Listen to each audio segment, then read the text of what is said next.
seated. We'll start with playing of the national anthem.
Is there a supplementary agenda?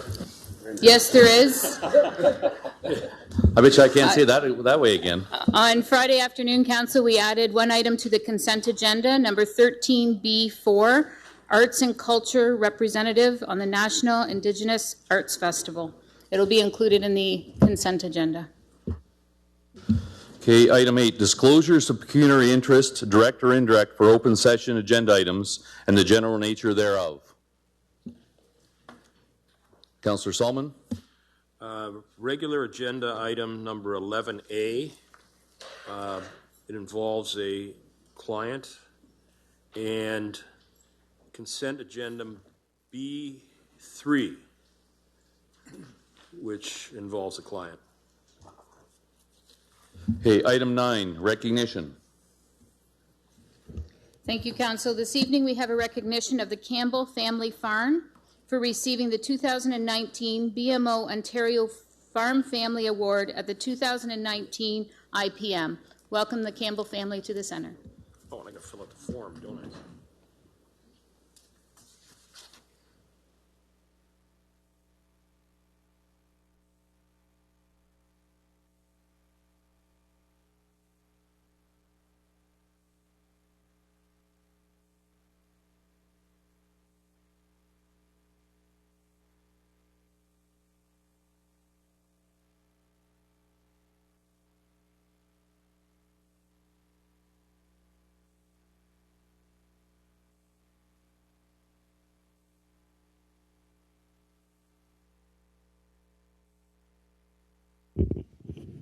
Well, congratulations. Not only did you make Chatham-Kent proud, you made East Kent proud. That's quite an honor bestowed upon you. And I think it's, one that you're very deserving of. You guys work hard. You have been in the community a long time. And, on behalf of council and the whole municipality, we truly appreciate everything you do.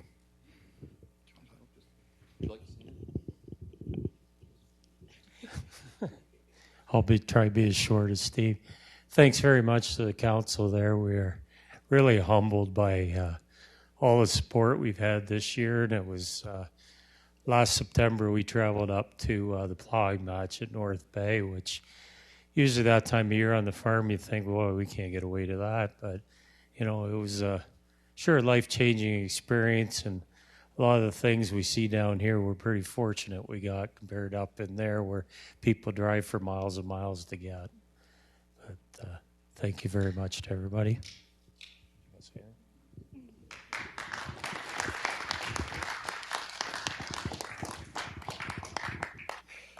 On behalf of council and citizens of the municipality of Chatham-Kent, it's my pleasure to congratulate you on receiving this award, 2019 International Plowing Match in Vermont. West Nipissing, for your dedication to agriculture and the rural way of life. And that's signed by the mayor.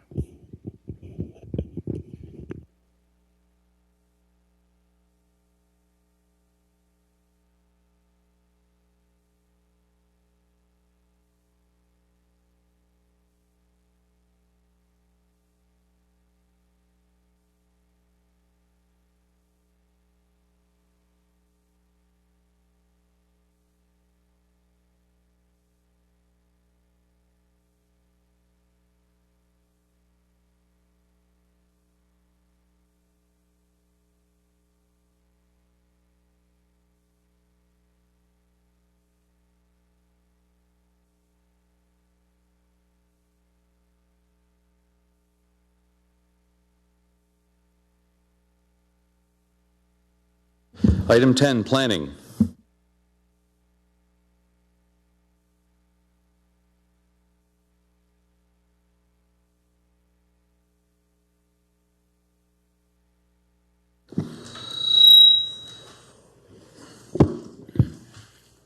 Thank you, Mayor Caniff.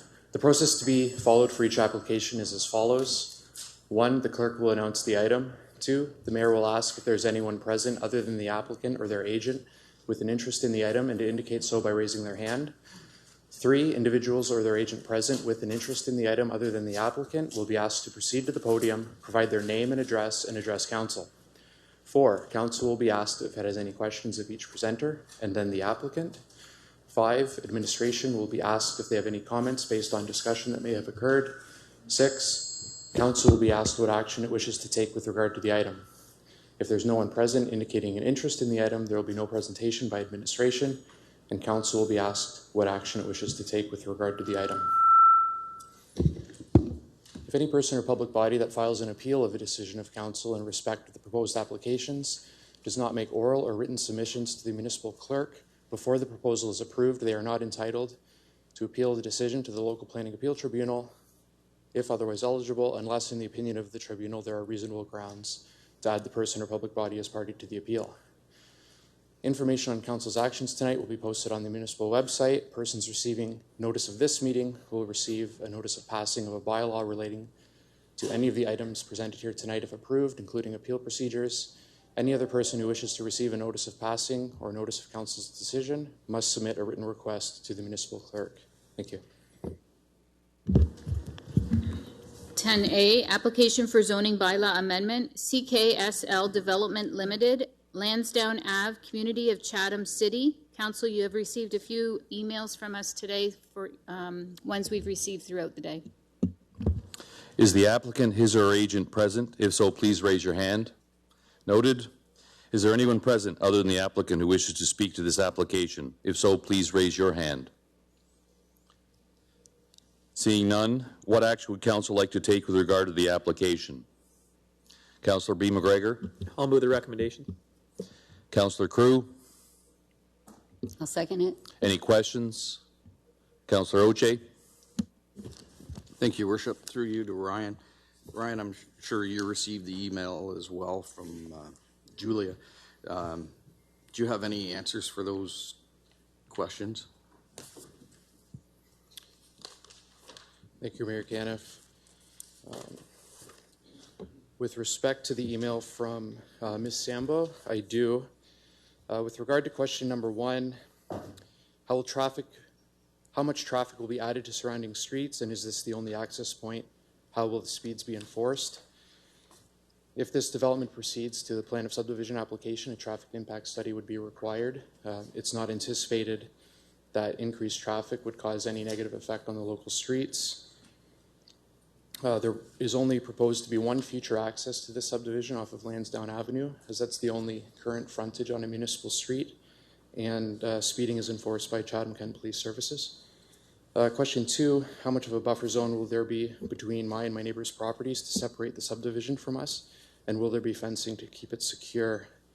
My response to Ms. Sambo indicated that the properties will continue to directly abut as they currently do. However, the properties on the subject lands would be subdivided into multiple properties in the case of a subdivision, and fencing is a private matter up to that individual property owner, or sometimes in cooperation with multiple property owners. Question 3, are the units owner-occupied or tenant-occupied?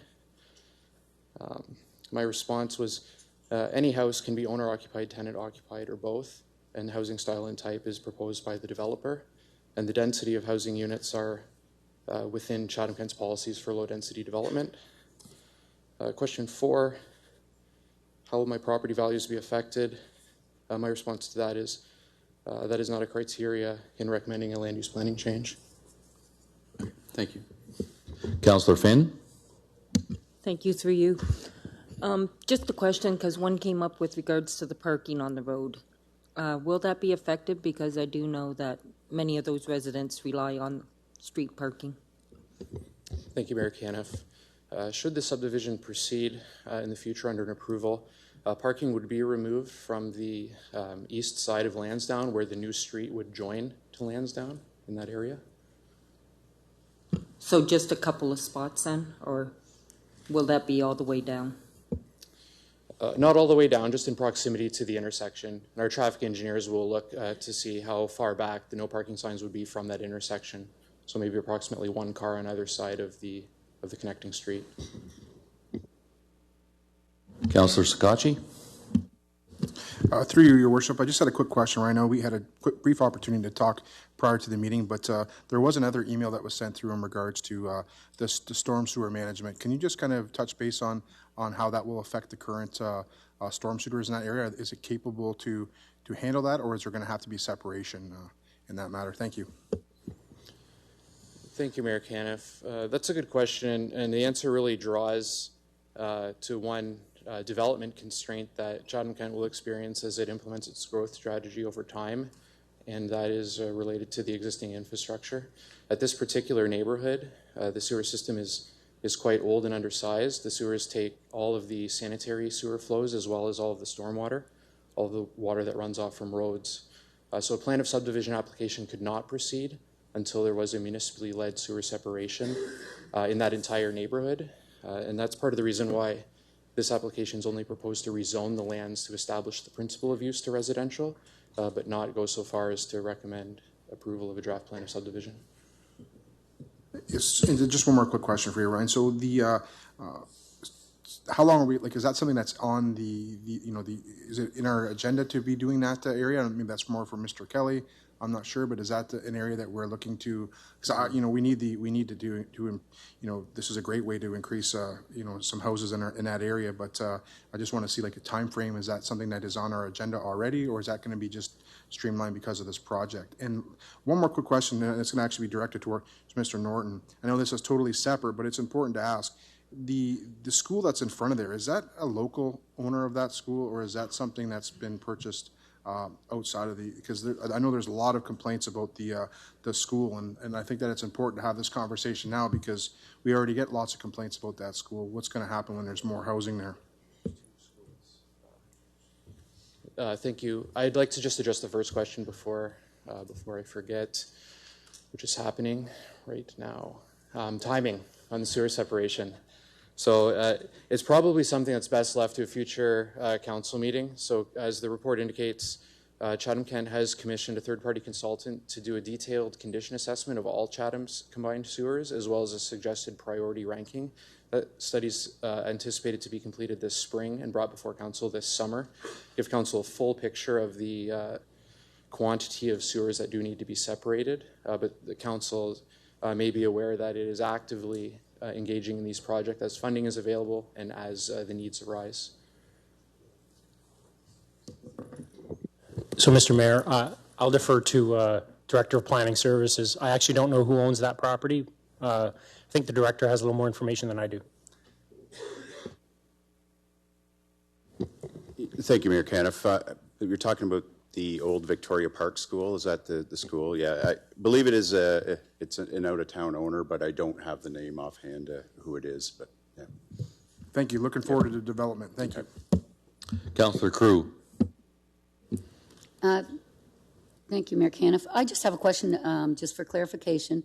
The hold that's on it, and nothing can happen until we remove the H off that property? Thank you, Mayor Caniff. Yes, that's correct. Okay. Except for that, the current occupants, through arrangement with the current owner, could continue to use it as an athletic field. Sure.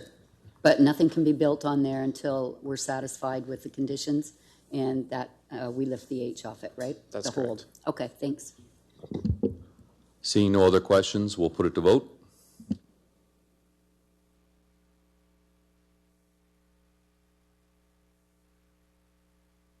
All votes are in. Motion passes 17-0. 10B, applications for consent and zoning bylaw amendment. Dresden Ready Mix Limited, 1225 Wellington Street, Community of Dresden, North Kent. Is the applicant, his or agent present? If so, please raise your hand. Noted. Is there anyone present other than the applicant who wishes to speak to this application? If so, please raise your hand. Seeing none, what action would council like to take regarding this application? Councillor Foss? Thank you, Your Worship. I'd like to move the recommendations. Councillor McGrail? I will second that. Any questions? Councillor Wright? Thank you, Mayor Caniff. I had one question here. The $400 in lieu of the parkland. What happens to that? Like, does that go to other green spaces or? Thank you, Mayor Caniff. Yes, it does. So in any time land's subdivided, whether it be through a plan of subdivision or a severance, the Planning Act permits the municipality to take a percentage of the value of that land in lieu of park if it's not taking actual land. In this case, it does go into a parkland reserve for the Dresden and North Kent area, and it can be applied to priority parks projects approved by council in the future. Okay, thank you. Seeing no other questions, we'll put it to vote.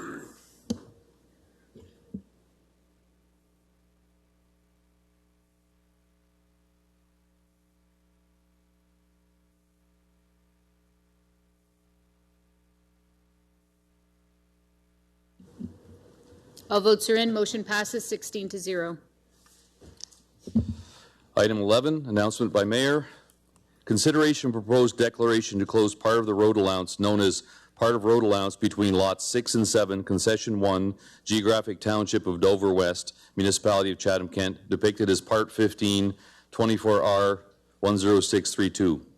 The property being considered to be closed legally described as part of road allowance between lots 6 and 7, concession 1, geographic township of Dover West, municipality of Chatham-Kent.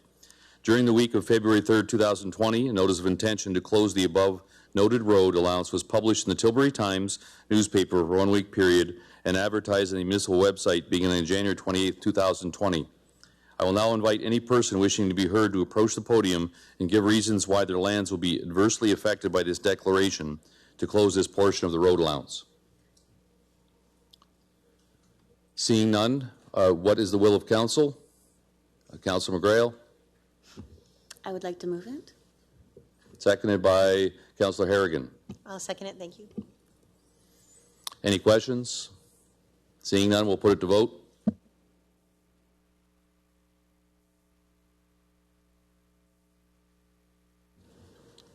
Sorry, Councillor Solomon, to clarify, did you determine a conflict?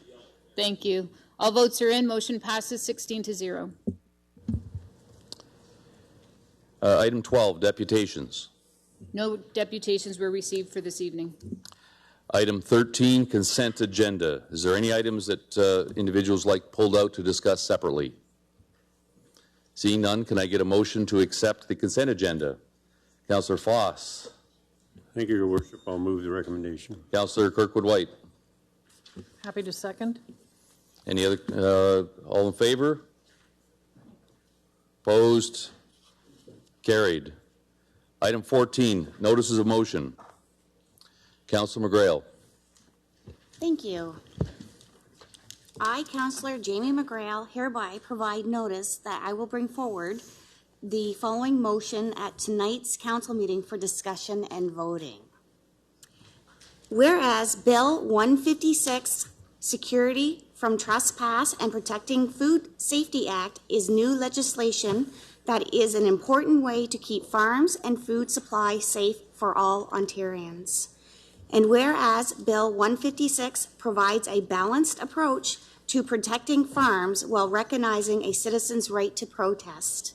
And whereas Bill 156 will ensure farm businesses have a legal standing to protect their farm, family, and employees, livestock, crops, and ultimately the entire food system. Therefore, be it resolved that the municipality of Chatham-Kent support the new proposed legislation, Bill 156, Security from Trespass and Protecting Food Safety Act, by circulating a letter of support to Ontario municipalities and the Minister of Agriculture, Food and Rural Affairs, the Honourable Ernie Hardeman. In addition, due to the tight timelines of the approval of the legislation, next readings are February 18th and 24th, I am requesting that notice be waived by a 2/3 vote for this motion and the support of the bill be voted on this evening. Great, thank you, Council. So before we start, we'll ask for the 2/3 vote so Councillor McGrail can bring her motion forward to be voted on tonight, and that would be waiving the notice of motion. Okay, for motion by Councillor McGrail, seconded by Councillor Pinsino. Any questions regarding this prior to the vote? Seeing none, we'll put it to vote.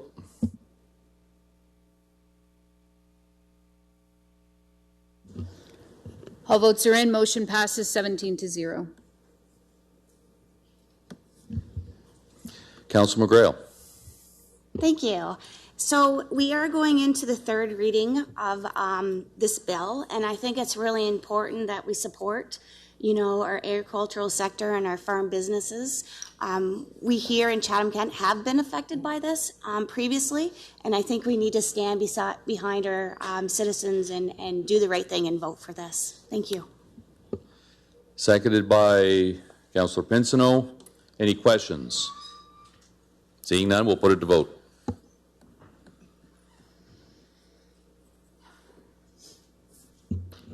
All votes are in. Motion passes 17-0. Item 15, tender awards. Another notice of motion. Point of order. Councillor B. McGregor. I, Councillor Brock McGregor, hereby provide notice that I will bring forward the following motion at the March 2nd council meeting for discussion and voting. Whereas Grand Ave West from Kyle Drive to Bear Line experiences a significant amount of vehicular traffic as well as pedestrian traffic generated primarily by the adjacent school, businesses, and residential dwellings. And whereas the only controlled crossing for pedestrians wishing to cross Grand Ave West is at the intersection of Kyle Drive and Grand Ave West. And whereas the Village on the Thames is located on the opposite side of Grand River Line to the current multi-use trail and CK transit route, be it resolved that administration proceed with the installation of a pedestrian-activated crosswalk fronting the Village on the Thames property at an estimated cost of $60,000 to be funded from strategic reserves. Okay, item 15, tender awards. Item 15A, request for proposal award RFP R19-399 consulting engineering services for the rehabilitation of the Clasham Road Bridge, Bothwell Bridge over the Thames River, Community of Orford.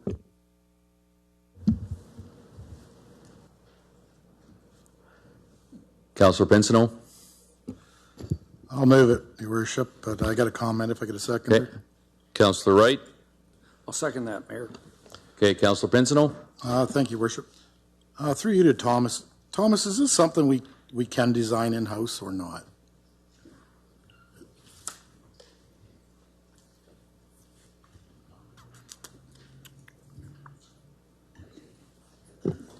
Thank you, Mayor Kenneth. So this bridge here, we're recommending that we outsource this project.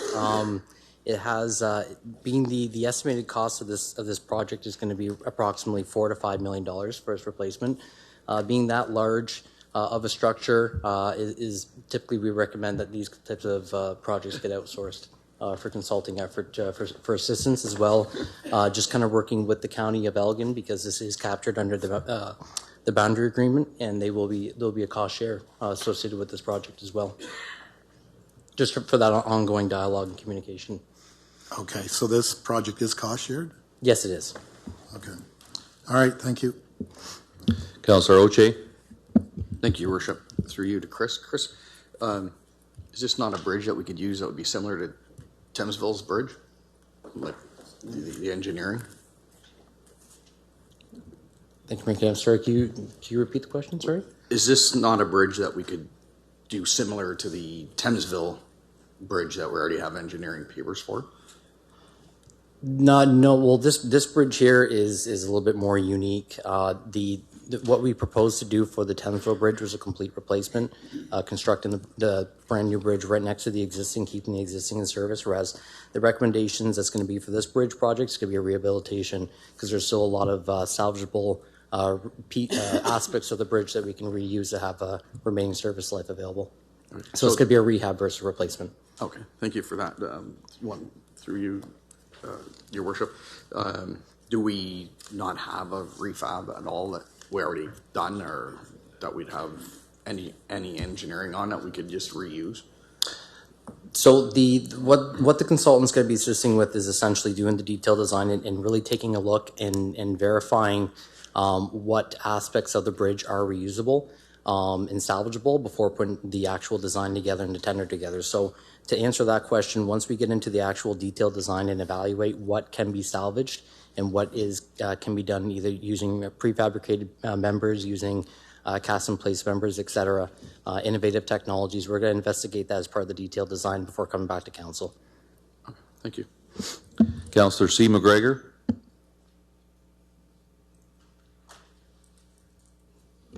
Thank you, and through the mayor. Just curious, is it normal that we use a 2-envelope system in our RFPs, and if so or if not, why?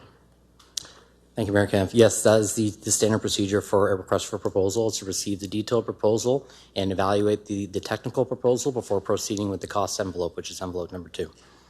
Okay. Councillor Wright. Thank you, Mayor Caniff. Is the cost of the engineer being split too? Like, are we going the 177,000, or are they paying half of it? Thank you, Mayor Kempf. Yes, so the entire project, construction and consulting fees will be basically tabulated at the end of the project, and 50% of both will be assessed back to the County of Elgin in accordance with our boundary agreement. So tonight, are we voting for the 177 or 50% of that? So tonight, basically the way that the boundary agreement spells it out is that Chatham-Kent will administer the entire project and basically front the entire project for costs for consulting and for the construction. And then following the completion of the bridge is when we basically bill the County of Elgin for their cost share at the end. Councillor Finn. My question was answered. Councillor Scotchy. Through you, Your Worship. So this is kind of where it becomes difficult when we're talking at budget time about different positions and stuff like that. And ultimately, we keep having the same reports come through regards to technical engineers on bridges, and noting that we have obviously some of the highest bridges, in any municipality.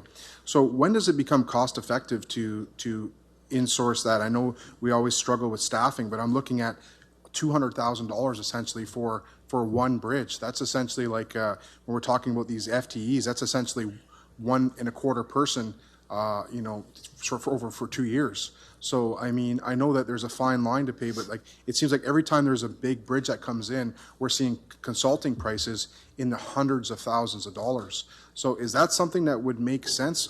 And, with the new positions that are coming in, is that something that we're going to see some cost savings? Because, like I said, just in consulting fees, $200,000. That's extreme. That's just my opinion, but that seems very extensive. Thank you, Mayor Camp. So this bridge here again is a very large structure. It has an overall width of 10.28 and a length of 92 meters essentially. Our in-house specialties for structural engineering for bridge projects typically assess bridges with a span of about 3 to 5 meters and under. So we do capture and we are undertaking a fair amount of projects that some will be coming before tender or coming before council due to the cost, but a lot of them are being done as in accordance with our purchasing policy, just not having to go before council. So there's a lot that we do through our in-house resources, through internal structural design, but this bridge, because of the overall size and the complexity of it, we were recommending proceeding with outsourcing. I appreciate that, and I think that's a conversation that we've been lucky enough on the Innovation Committee to have. But so I guess, how many of bridges do we have that kind of fits this scope to this size in our community? And just an estimate. Like, I'm not asking you to lay down the exact number. It's just that it's we're always talking about costing and budget, but how many, are these at the end of the year come back to council and say, can we ask for that motion to say how much consulting fees were paid on bridges for 2020, and you're able to give us a number with that? Because my guess it would be, if we do several of these projects, it's going to be in the millions of dollars.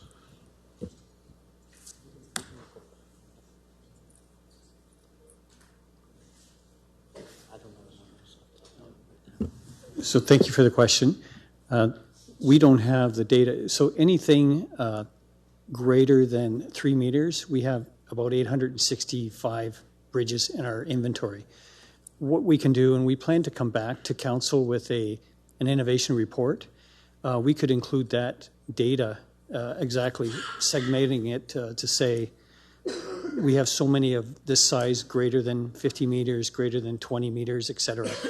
And we could even provide commentary on that to say typically of the bridges that are coming up, X percent will be outsourced and Y percent will be insourced, if that would be helpful to you. Thank you. And I guess my final comment is that when we're talking about budgets and money and taxes and that, this is something that really has to be taken in, in count, the fact that we have to spend hundreds of thousands of dollars on consulting fees for bridges every single year and our projects, right? So I think that the more that we can be, have those details, it would be beneficial as well. If that's something that we could do, I'd appreciate that. Seeing no other questions, we'll put it to vote.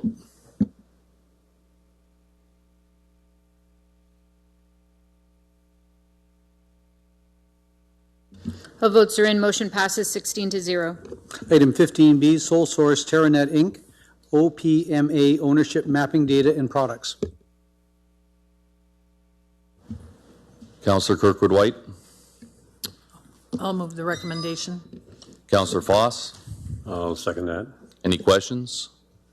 Seeing none, we'll put it to vote.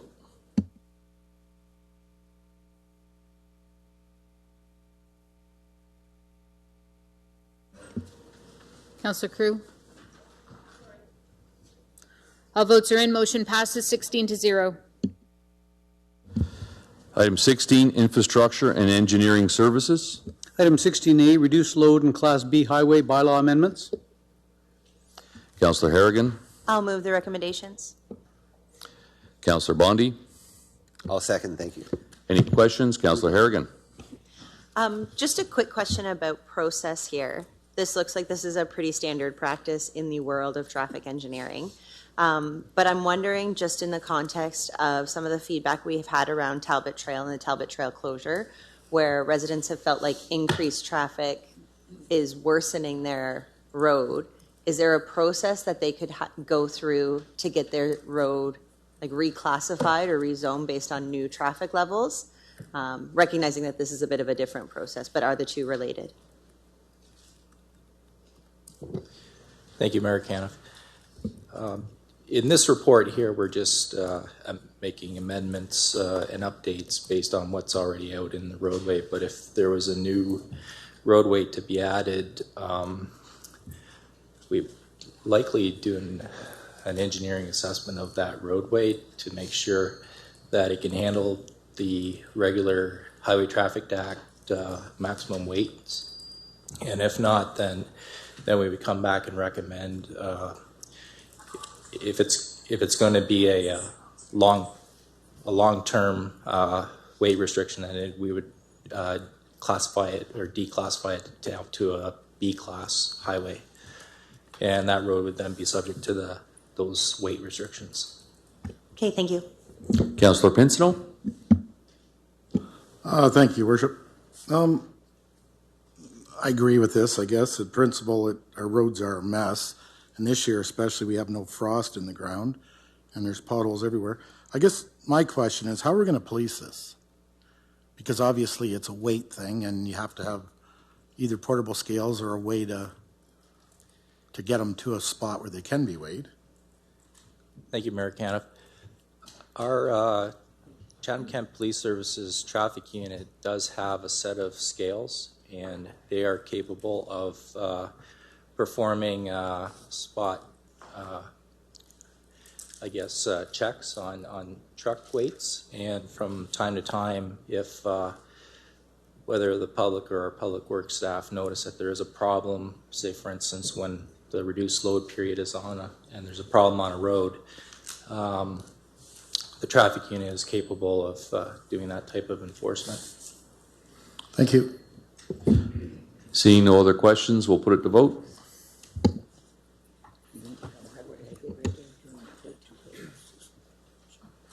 All votes are in. Motion passes 17-0. Item 16B, street light pole reserve transfer, McNaughton Avenue, Wallaceburg. Councillor C. McGregor. Be pleased to move this motion. Thank you. Councillor Hall. Yeah, happy to second. Seeing no questions, we'll put it to vote.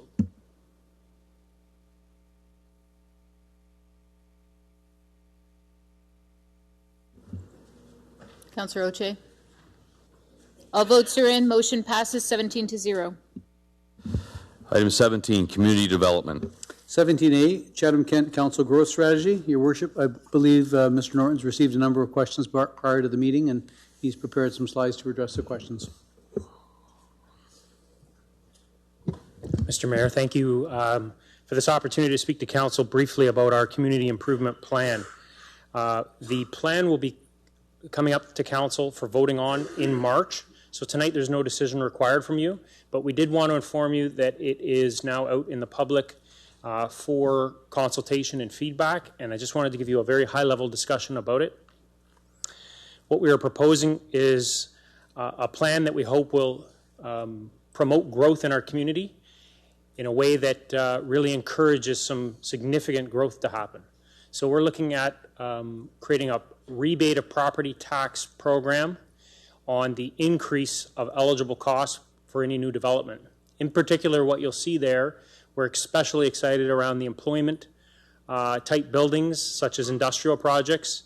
Any project over $250,000 will be eligible for 5 years tax relief, and any project over $5 million will be eligible for 10 years of tax relief. Those are significant tax breaks that we believe will encourage development of job type growth in our community. In addition, we've heard significantly in our community that housing is needed desperately. We have a very low rental vacancy rate, and so we are proposing tax relief for anyone willing to build rental housing as well as affordable rental housing. You can see we have two different programs there. One for very large or larger size apartment buildings. We provide 10 years tax relief, and then anything for affordable housing where there's 5 units or more.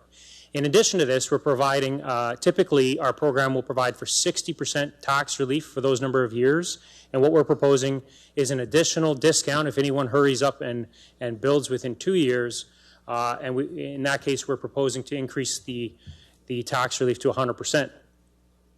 In addition, the CIP contains a lot of other incentives, including building and planning fee rebates in certain circumstances, some development charges rebates, facade improvements, conversion of properties where they're being converted to residential, those types of things. So some of those are also in the package, and I will allow you, Council, to review that package, which is online at your leisure. We just wanted to present this to you today, and also we have received some questions about retroactivity. What happens to proposals that have already come forward and already been approved? And we did decide that we're suggesting anyway, subject to Council's approval, of course, that we have a hard and fast line. Projects that have either already received site plan approval or building permit approval prior to Council's approval of this new CIP will not be eligible. So in that way, we create a clear, bright line by which people will know whether they can go under the new CIP program or whether they remain under the existing CIP program. So that's where we're at. And subject to any questions, we will allow the Council and the public to give us feedback over the coming month, and then be back to you for approval in March. Councillor Oche. Thank you, Your Worship. Through you to Mr. Norton. John, could you tell me the facade, is that going to be for anywhere in a city or town, or is that just going to be downtown still? Because I have people asking me in Tilbury, and they're on Queen Street, which is our main street, but they're at the end by County Road 46. I think I'm going to ask Director of Planning Services to join me, but the facade improvements are just intended, as I understand them, for downtown areas. We are making some of the other items, like the rebate in property taxes, we're making all of Chatham-Kent an area, so this would be eligible for anywhere in Chatham-Kent.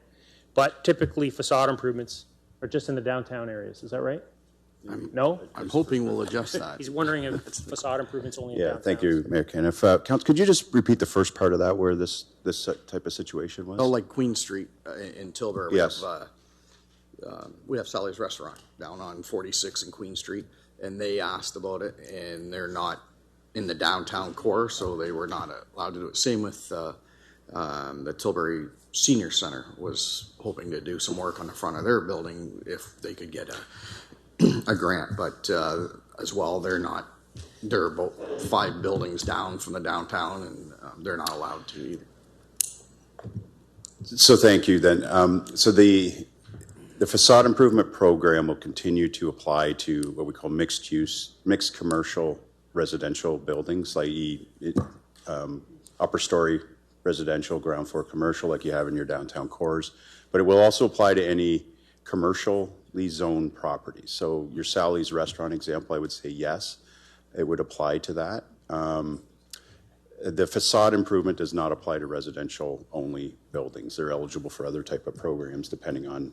Right. The seniors is the actual, where the seniors go to play cards or anything like that. Yeah, we'd have to look at that one to see what type of building it is. But generally speaking, facade applies to commercial uses or mixed use commercial buildings. All right, thank you.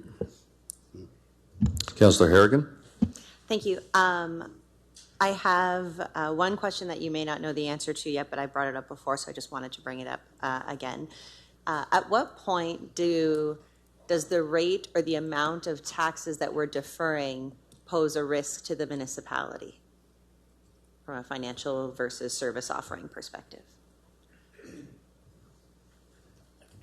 Well, I'd obviously defer to the CFO to reply to that, but I would say that with respect to this property tax rebate that we're proposing, it only applies to the increase assessment. So for example, if someone were to build a 6-story building here in Chatham on vacant land, this property tax rebate is only to the increase in the tax assessment on the land. So it's not going to currently impact next year's budget in any way because we're not giving anything up. We're only giving up what doesn't currently exist. Right. I ask because I imagine a fabulously successful scenario where all of a sudden we have a number of medium or high density residential units going up in Chatham-Kent. But then I also imagine that then Chief Case may say, well, wait a minute, this is actually causing a bit of a strain on our ability to respond at the times that we need to respond. So then it actually, we're gaining in the long run, but maybe kind of pinched in the short term. Or do we think we're probably not going to get there in the next couple of years, so it's okay?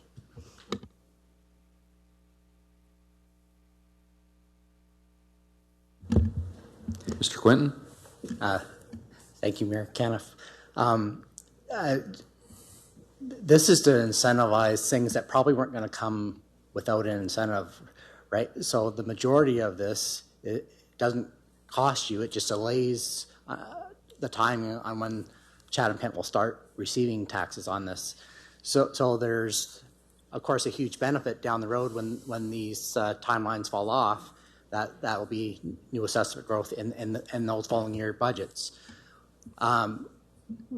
Where you might in the short term lose tax revenue would be if a business, for example, a commercial business was going to do a $500,000 construction.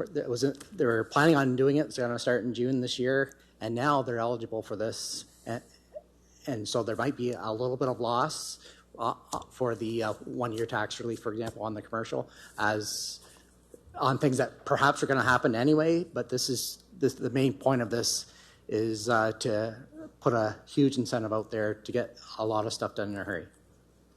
Great, thank you. And just another question, completely different direction regarding the report.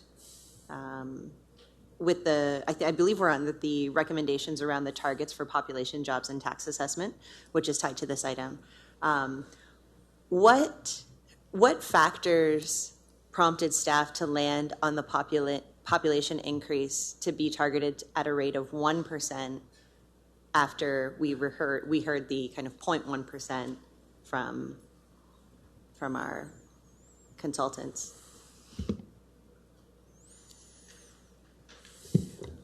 We had a council strategic planning session in January, and we heard from council at that time. We had looked at, do you want to target 0%, 1%, 2%? We heard council say 2% is probably too aggressive. We certainly don't want to be at 0 or just 0.1%.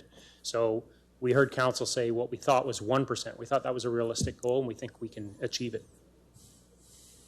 And then how often are we going to be provided reports back on where we are to target? Will that be part of like the annual report, or because it's hard to measure population in like 6-month blocks of time, right? It's a bit of a marathon, not a sprint, so to speak.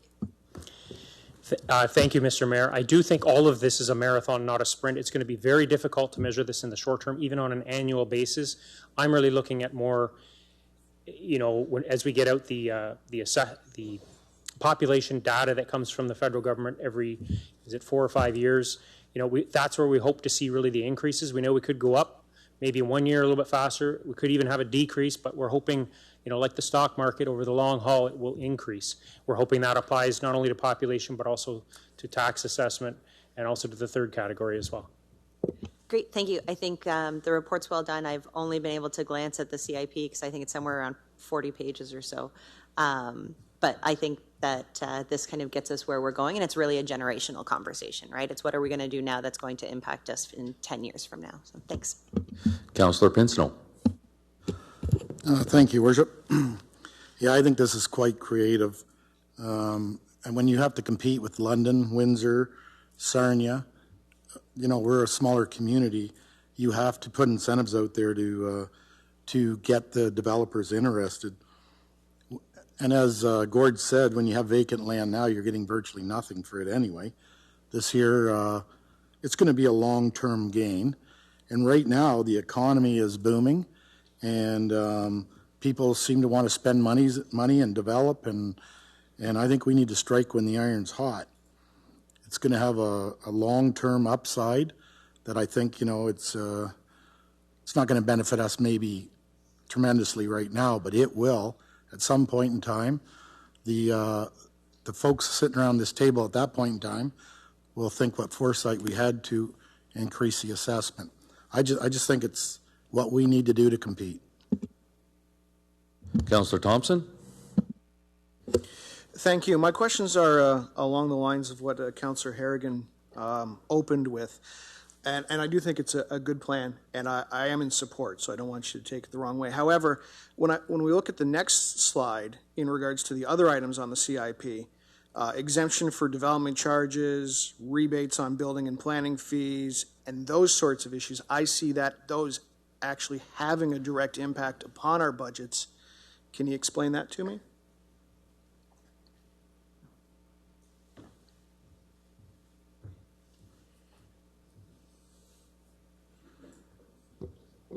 So development charges, again, they only apply if somebody's building something that isn't currently with us. So development charges are a one-time charge. In addition, we should emphasize that we currently only have development charges through the Public Utilities Commission for water and wastewater. So this is impacting the amount of development charges they will collect, the PUC will collect.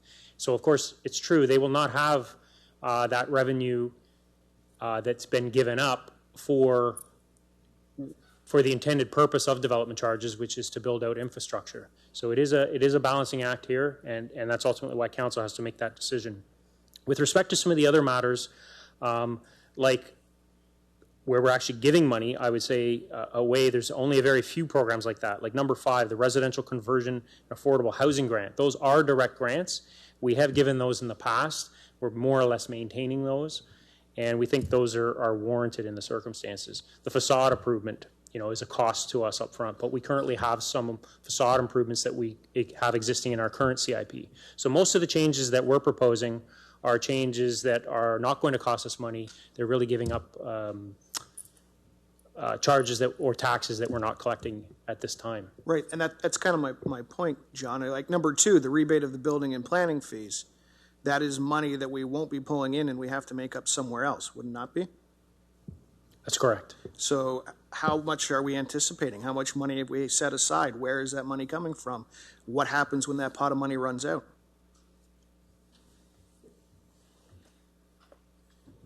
I think the answer, Mr. Mayor, is that we would come back to you if we think that it's working.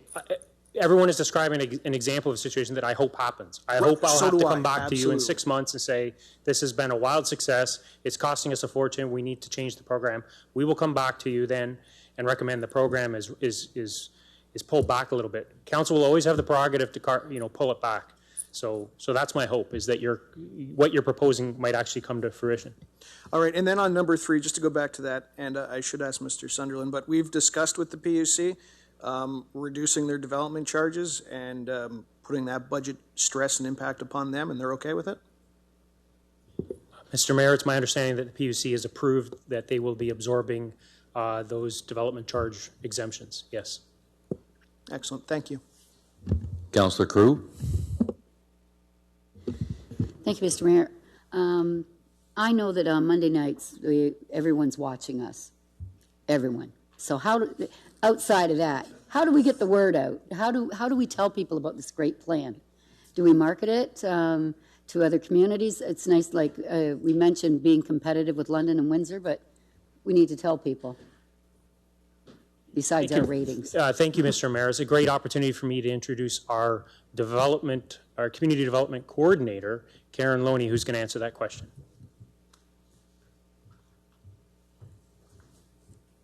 Thank you, Your Mayor.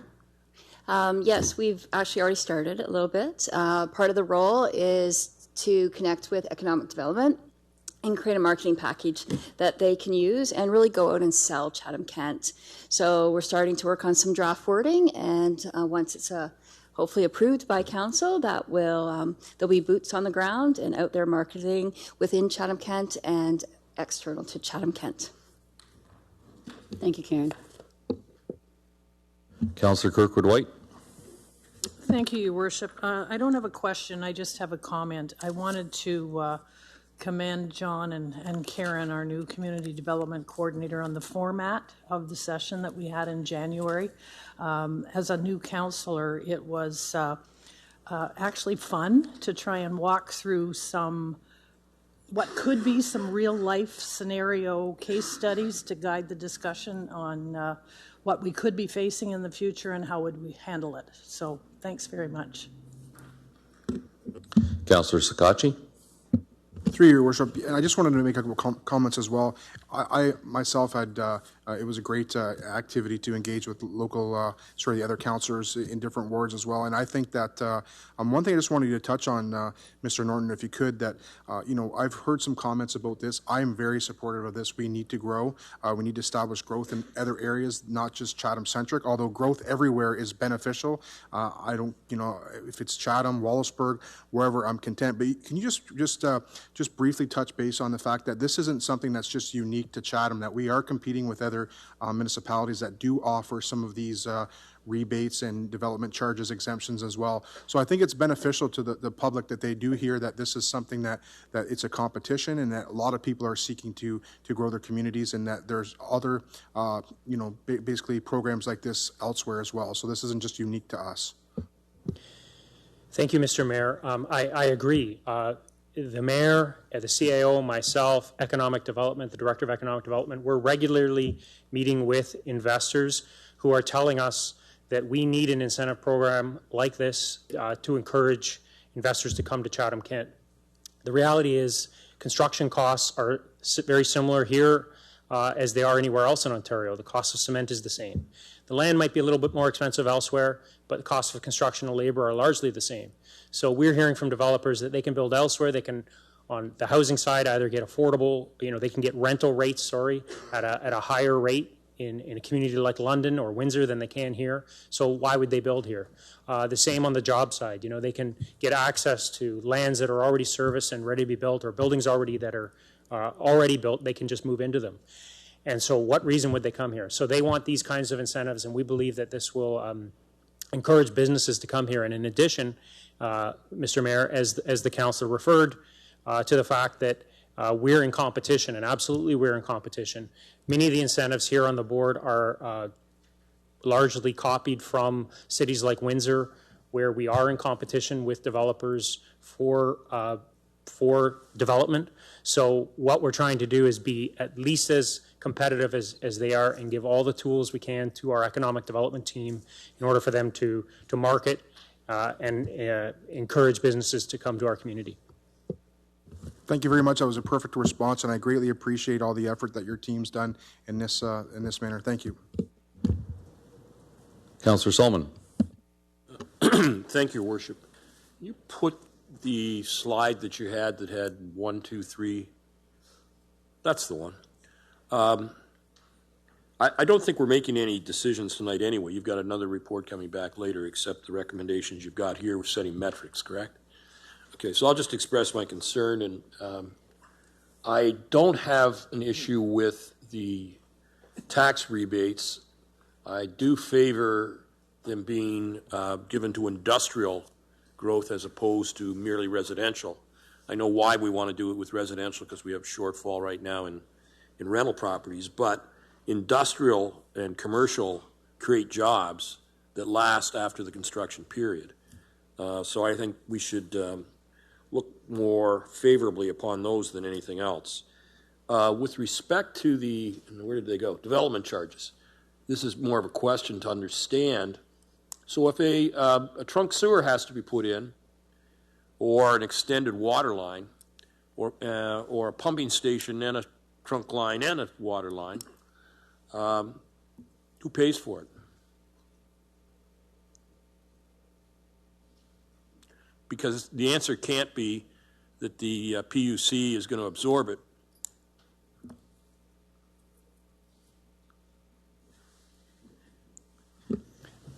Thank you, Mr. Mayor. Somebody, anybody? So the answer is, it really all depends. Just at our last budget, you approved some infrastructure investment at the business parks, for example. So in that case, municipality paid. Most times, though, that we'll ask the developer to pay if it's possible. But John has sent a strong message that we need to have that infrastructure in place before this development can take place. So as a result, what we've been heading down as of just the last budget was a couple of projects where we are paying for that type of investment first, and then hopefully recovering it later. So who's the we, your worship? Who's the we? Is it there's a couple layers of this. Is it, as I peel back the onion, is it CK? Yes. Is it the municipal government, or is it the municipal taxpayer, or is it the ratepayer on the water side and the sewer side? So it's a combination of both. So initially we pay, but typically we work very closely with PUC.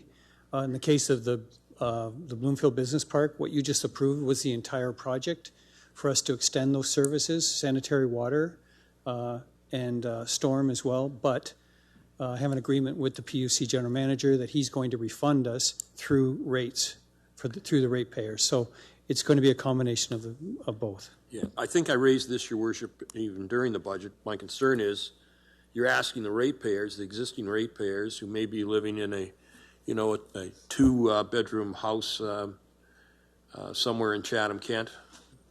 Most of it's in Chatham because that's where the most housing is. And you're asking them to subsidize. Their rates are going to go up is what it sounds like to me, and you're asking them to subsidize this. I can see it. I have a problem with that one. It's only on the development charges side. You make perfect sense in taxes that you wouldn't otherwise collect. That makes sense to incentivize that. But here you're asking existing ratepayers who may never get any benefit out of it because they may be in their 60s, 70s, and 80s, and they're not going to be here for it.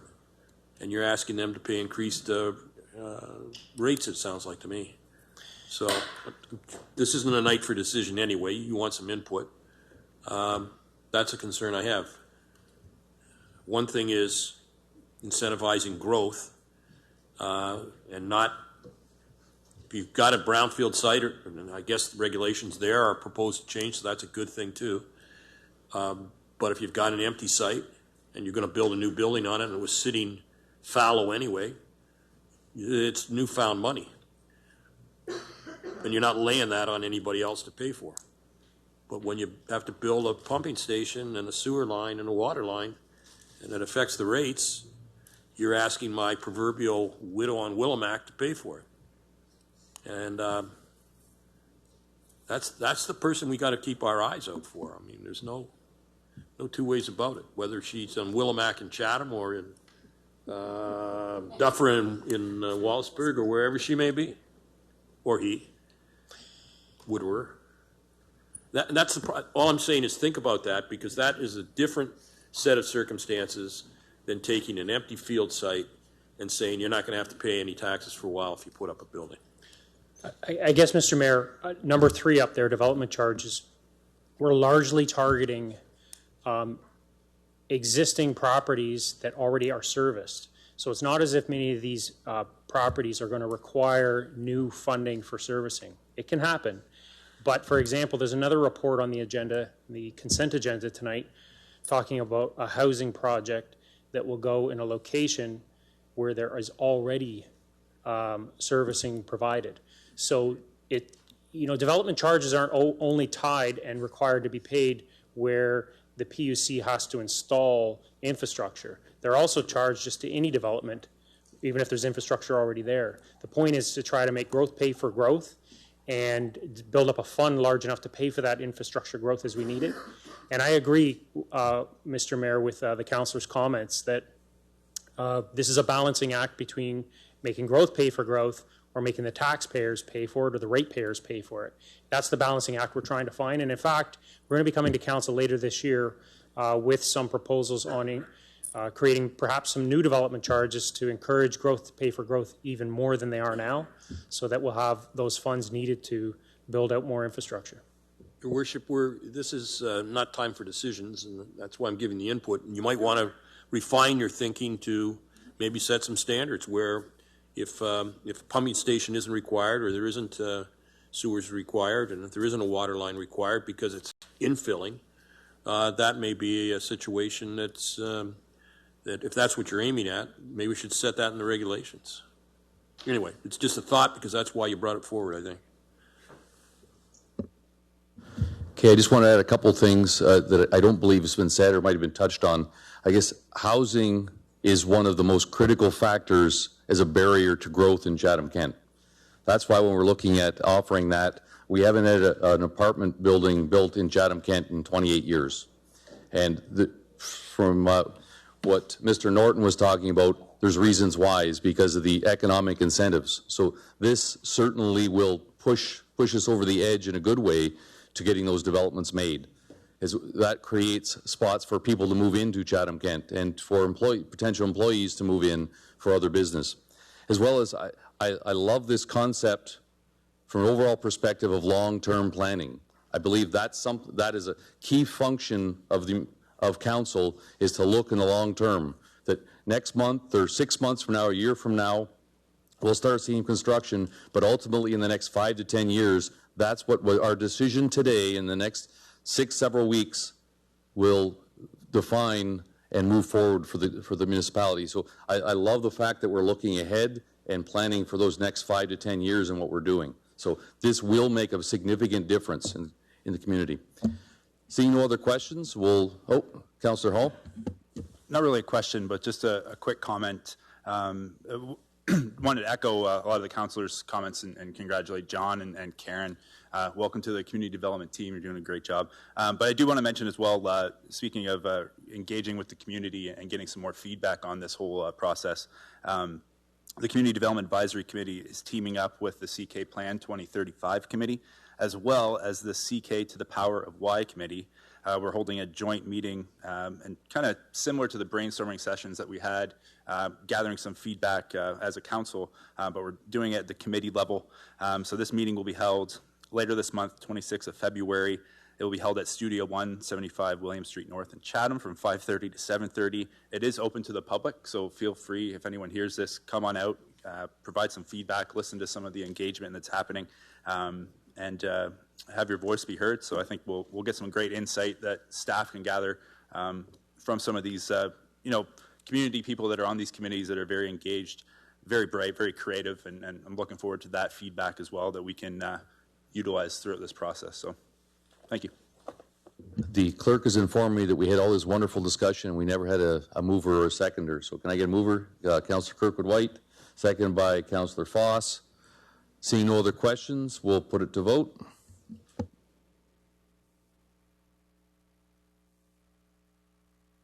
All votes are in. Motion passes 17-0. Item 17B, residential building permit fees. Councillor Crew. I'll move the recommendations. Councillor Hall. I will second. Any questions? Councillor Thompson?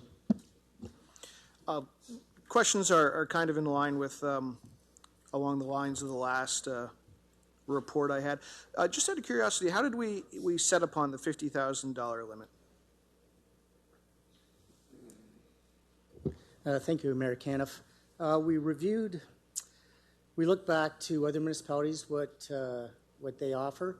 We're kind of in line with the Windsors and other municipalities that put cap on fees. Okay. And these fees here, looking at it, these are strictly for apartment buildings?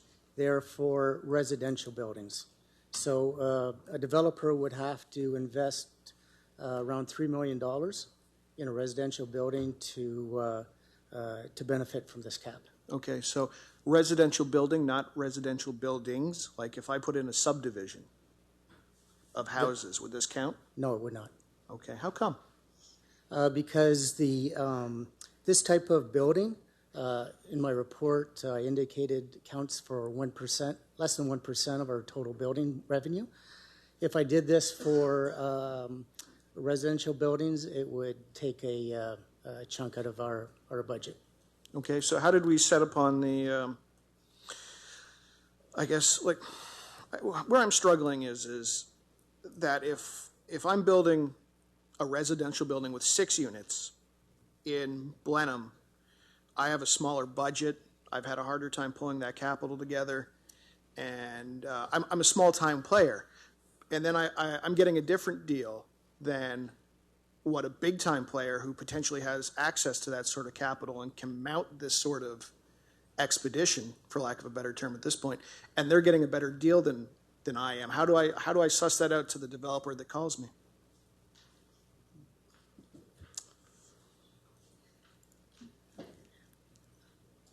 Councillor, I have to think about the answer to that one. All right. In that case, I would like to introduce an amendment that a fee schedule, potentially tiered, of commensurate reductions be developed for smaller scale projects, and that report be brought to council no later than August. Councillor Finn? I'll second. Okay. Any questions relating to Councillor Thompson's motion? Commensurate.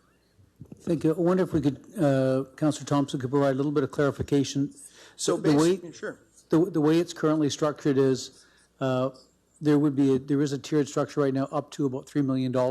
So there is an opportunity. What we were trying to do is to incent the construction of larger property developments. So if you'd like us to try and come back with a incentive for a larger number of single-family dwellings, we can do that. I'm just not certain what the intent is. It doesn't. I just sent it to Meredith, and thank you for Brock. I don't mean to commiserate. I meant commensurate. We can commiserate later. Basically, what I'm trying to say is that I'd like to see this sort of reduction or incentive, whatever you want to call it, expanded to include potentially smaller projects. Now, it doesn't have to be single-family homes. I can understand how that would be an impact upon Mr. Lucina's budget. However, at the same time, admittedly, I don't think Dresden's going to get a 120-unit building, but they could get a 10-unit building, and so could Wallaceburg, or maybe even a 15-20. Who knows? I just think we need to offer this a level playing field to potentially smaller developers who are also looking at this sort of project, but not this scale of project. Okay. Mr. Mayor, maybe I can help. This is intended to put a cap on large projects in the same way that we currently have a cap on industrial. So currently in the industrial, about five years ago, we put a cap on industrial building permit fees of $20,000. Now you asked, Councillor, how we got to 50. We got to 50 because we're trying to match Windsor in a particular scenario. And we're trying to do that going forward so that we can apply that to everyone. Why $50,000 as opposed to, say, even 20? Like we talked about, why not lower it to 20 like it is the same with industrial? The answer there is simply because, well, we were kind of trying to come up with a round number. Certainly residential, multiple number of units, there's more inspection work than is required on one large typical factory. So you take a typical factory where it might be a box, there's less inspection work for the inspectors to do than there is doing a whole bunch of residential units where you have to inspect all the plumbing and everything for each unit. So the $50,000 reflects more work. I will also add that if you go to the slide that's still on the screen showing right here, I don't know whether the clerk can do that for me. You able to flip over to the screen that I had up? There it is. This was the slide we talked about with the presentation before. If you look at number 2, this would actually start to capture some of, I think, the smaller projects that you're talking about.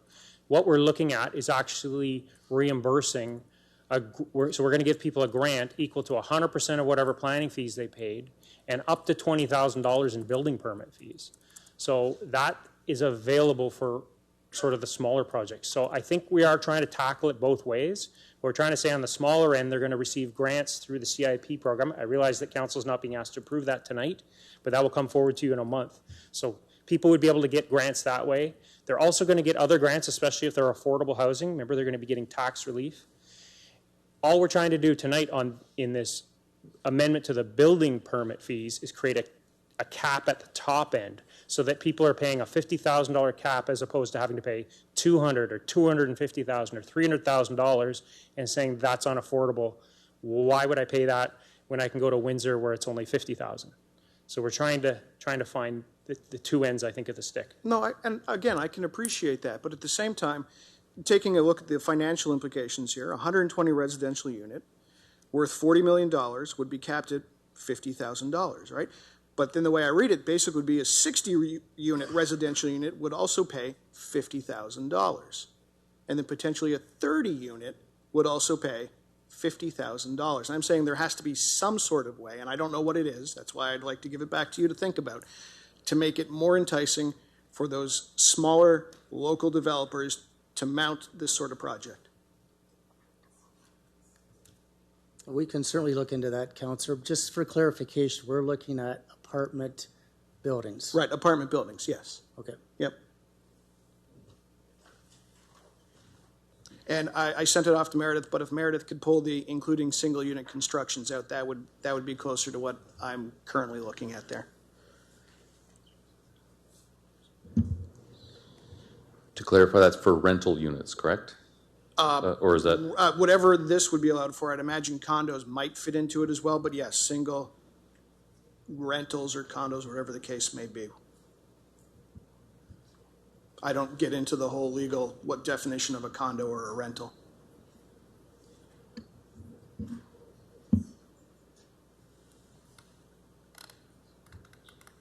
Councillor Harrigan?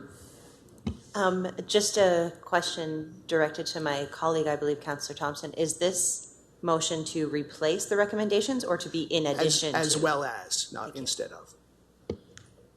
So I'm happy to pass the two as they're presented. I would just like to see basically it expanded to include more development, as we just heard, that is so very important to the growth and economic prosperity of our municipality.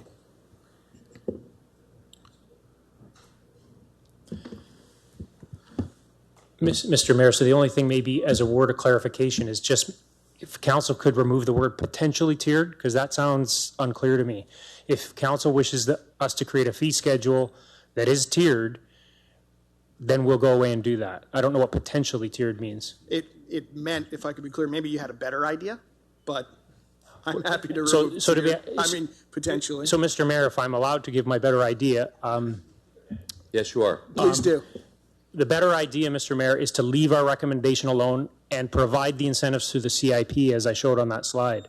We're already giving a substantial rebate, up to $20,000 refund. So to me, we're already incentivizing that end of the over here. I think that's what I was trying to explain. So I think the best recommendation is to go with what we've recommended. But obviously, we take our direction from council, and if council wants us to go away and create a tiered fee schedule, we can do that, of course. So just to, Mr. Norton, to clarify then, if you're building the permit fees were $20,000, we would actually grant them back $20,000. It would actually cost them nothing to do. Is that correct? That's correct, Mr. Mayor. So, if they qualify, that's right. So they are tiered to the extent that they get the first effective $20,000 free, and then if in your example that you talked about, it would be 60. Well, it's reduced to, they're going to pay incrementally above the $20,000. This is getting convoluted, maybe should have been in the same report, but either way. So then if our building is tiered at 50, Do we then give them a $20,000 discount to kick it down to 30? Are they, do you double coupon, for lack of a better word?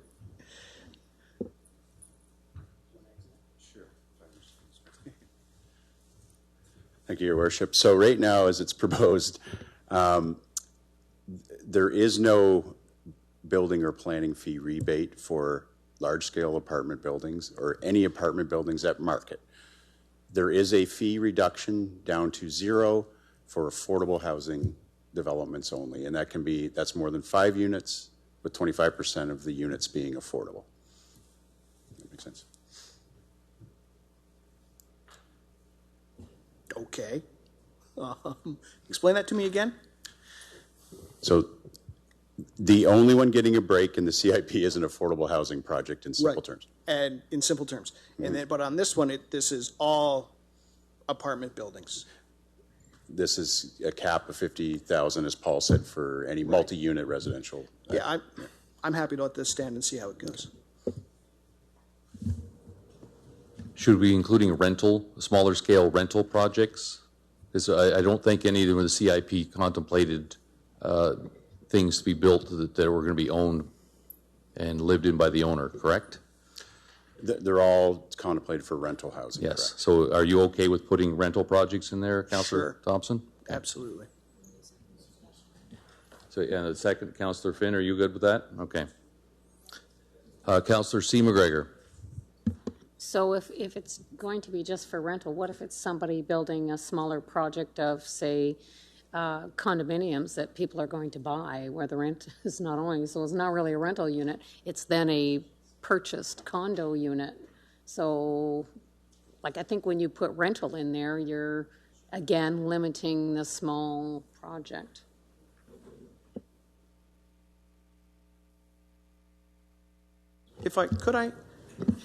I'm sorry. Whatever is in the current residential building permit fees, just included into smaller buildings. So if we're talking condos in the current report, I'm talking condos and rentals up there. If we're only talking rentals in the report, I'm only talking rentals up there. A to A, B to B. Mr. Slina? Oh, put your mic on. Sorry, thank you, Mary Canf.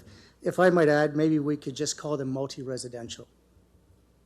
So that will take the small units, the mid-size, and the large units. All right, so change rental projects to multi-residential Units, yes. units.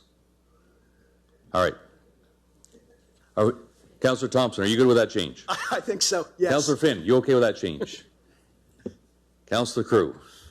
My question's on the process. So I moved recommendation 1 and 2, I think seconded by Councillor Hall, and now there's another motion by Councillor Thompson, seconded by Councillor Finn. Are these all separate? It's just So got a we'll little vote on the confusing over amendment. So we'll vote on the amendment first, which is adding number 3. Okay. And then we'll go back and vote on the main motion that you had Okay. passed. All right, thank you. Okay. We get that up there. Any other questions? Councillor Solomon. Very quick one. I want some assurance, having seen several years ago fees go up as a result of revenues going down in departments, and particularly the planning department, prior to our current planning directors arriving. Can someone assure me that when we do all this good stuff with fees being incentivized, that I'm not going to hear the normal fees that somebody pays for a severance or rezoning or any one of that whole sheet of, in case you don't know, I mean, we have a whole sheet of different fees that are paid by smaller developers. People are doing, just their house or, can someone assure me that this is not going to impact those people? Because we're talking about, big projects and developers, and that's all grand, but I want to make sure the little guy and gal doesn't get hurt. Thank you, Your Worship. So administration does not have any plans to increase the fees, and council is the safeguard on that because any fee increase proposals will be coming back to council for their consideration and approval. So we're not going to be doing anything that's independent of that. No, I wouldn't think, through your worship, you'd do anything unilaterally, But how it happened last time was, it came back in budget saying, oh, we've now got a shortfall. We're doing all this extra work. We got more people and they're busy and we have a shortfall. And I just don't want to see that happen on that whole fee sheet that is pretty high as it is, because that's a disincentive to people too. So again, there are no plans to increase the fees. This is strictly a consultation process that's attempting to incent additional growth. So I think the concern has been made aware to administration. We'll take that into consideration. I thank you for that. So I'll keep my eyes out in the next couple budgets. Councillor Sakatchi. Sorry, I really tried not to comment on this, but how it stands here, so basically it says multi-unit residential. So that means a developer could come in and do his own little subdivision with the side-by-sides that are multi-unit and are $350,000 or $400,000 projects, and then we're going to be basically putting in reductions for those developments as well. Isn't that those things are kind of already doing well in our economy right now? So then we're going to start to reduce those rates if it's something like this. Is that correct? Thank you, Mayor Caniff. No, yes and no. So the reductions in the cap on the fees are per building, not per development. So a subdivision with 15 semi-detached homes going in, if one of those homes was over $3 million, yes, they would get the cap, but the $3 million doesn't encompass all the permit fees for all the buildings. It's per building. Okay, I didn't see the so $3 million is tied to this one here as well then? No, it's not. I just use if I do the calculation of fees of our current fee schedule. Okay, perfect. It's $3 million is the threshold. And just clarification, so can we separate these then to the recommendations and then this one, instead of being 1, 2, and 3, them to be in separate? Because yes, convoluted is, I guess, an understatement. Okay, seeing no other question. Well,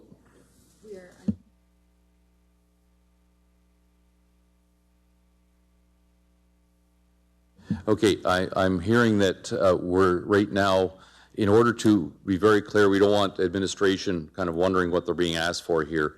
So right now, Mr. Norton's pointing out that right now they're not sure of what exactly they need to come back with.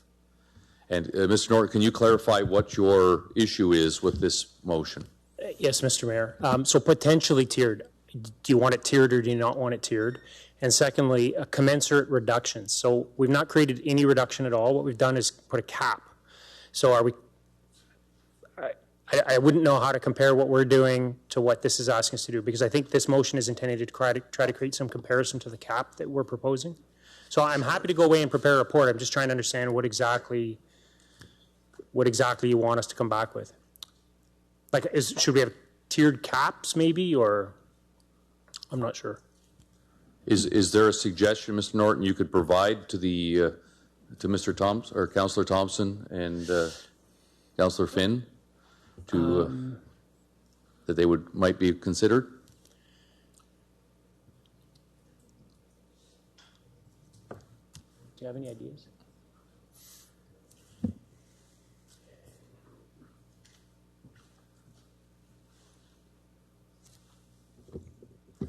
Thank you, Mayor Caniff.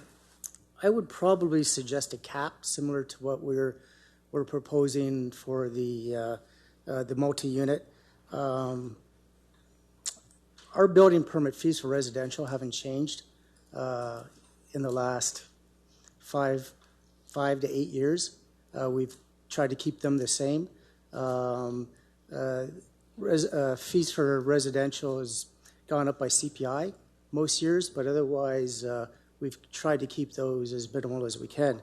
I really don't want to, it'd be a lot of, I'd like to keep it simple for my staff as well when they're calculating the permit fee, so I would suggest that when we look at this, to do it as a cap. Sure, tiered cap. If we don't like the word potentially, I'm okay with that too. I don't like getting into the wordsmithing too much, which is clear and obviously sometimes gets me in trouble. So again, potentially is only just that, a possibility. But if it's easier to take that out, take it out. I'm happy to change reductions to cap as well. That's fine by me too. Just leave it at fee schedule. We all have 17 different ideas what we want, but I think it's pretty clear what I'm driving at here. May I propose, and I'm just throwing it out there, that a capped fee schedule be developed for small-scale multi-residential units and that a report be brought back to council no later than August. I think that's fabulous. Meredith, I'll say it one more time if I remember. That a capped fee schedule, and then remove the rest, be developed for small-scale multi-residential units and that a report be brought back no later than August. Okay, Councillor Thompson is behind it. Councillor Finn. Seeing no other questions, we'll put the vote that we'll include this in the larger motion, which will be voted on separately. So if it's voted on separately, by accepting this, do we accept the motion? Because we're going to vote on it separately. If this motion fails, then we go back to just the original first two. And this but we're going to be voting on the other three separately. Councillor Sakachi has asked that they vote on separately, so we're going to vote on 1 and 2, and then we're going to vote on 3 again. So if we accept number 3 now. No, we'll just vote on number 3 now, and then we'll separate 1 and 2. If that's okay, but you were referring to more separating number 3 if it was being included in the one. Councillor Sakachi? Whatever's easier at this point. All right. So if we vote on this, this is the last time we see this. That's correct. So this is to do it or not. Okay. Okay. Seeing no other questions, we'll put it to vote.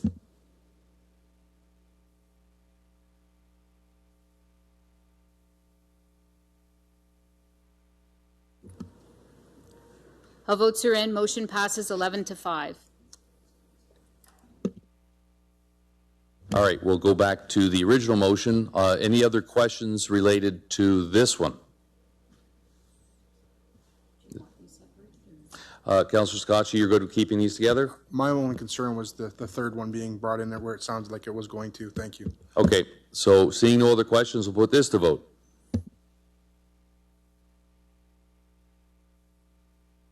All votes are in. Motion passes 16-0. Item 17C, St. Clair Catholic District School Board surplus properties. Councillor B. McGregor. I'll move the recommendation. Councillor Finn. Happy to second.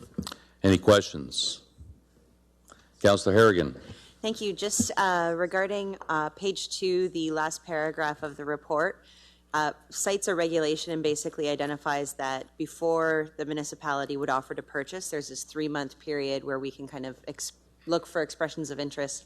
How do we go about doing that? Is it something we just put on our website passively, or do we go around and actively engage potential developers to look at partnerships for these surplus properties?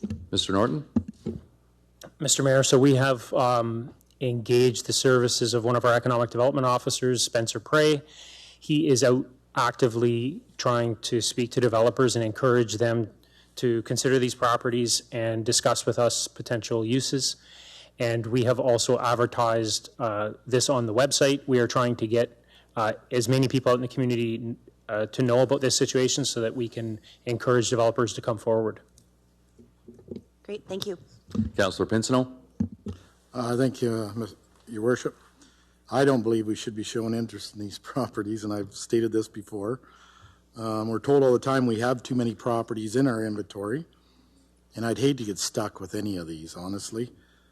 In my opinion, I think we should let these go out to the public sector and let free enterprise repurpose these to what they think they're good for. And honestly, I think we should just stay out of being the middleman. Councillor Oche, followed by Councillor Solomon. Thank you, Your Worship.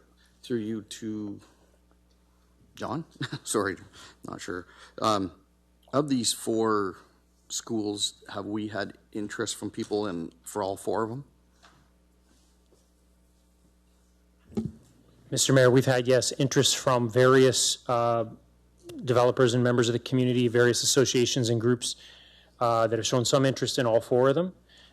Our deadline, though, for receiving feedback extends beyond tonight throughout the rest of this month, so we're still entertaining interest from various groups.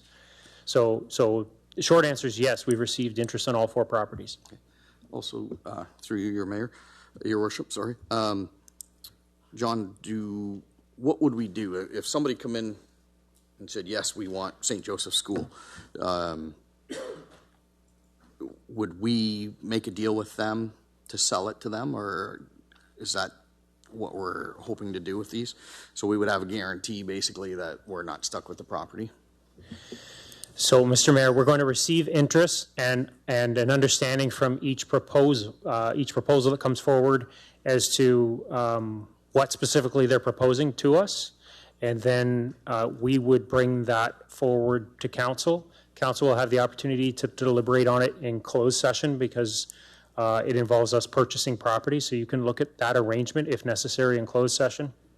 And then we would bring it out into open session and make it clear what exactly we're doing. But ultimately, it would be council's decision about whether you enter into arrangements where we're subsidizing this in any sense, or whether we're requiring the ultimate party that's purchasing it to pay for everything. That ultimately would be council's decision, and none of that has been decided yet. But it would be a guaranteed sale before we ever agreed to purchase it. Again, that'll be council's decision at a future date. We'll bring that all forward to council. So tonight's, just to be really clear, council's decision tonight is not committing the municipality to purchase or do anything with these properties. This just enables us as staff to go forward, indicate to the school board that we have interest in these properties, and then we can begin formal discussions with the school board as to what kind of price they're looking for, what the condition of the property is in, things like that. And then we can begin sharing that with potential users or developers who might be interested in them. Thank you. Councillor Solomon. Thank you, Your Worship.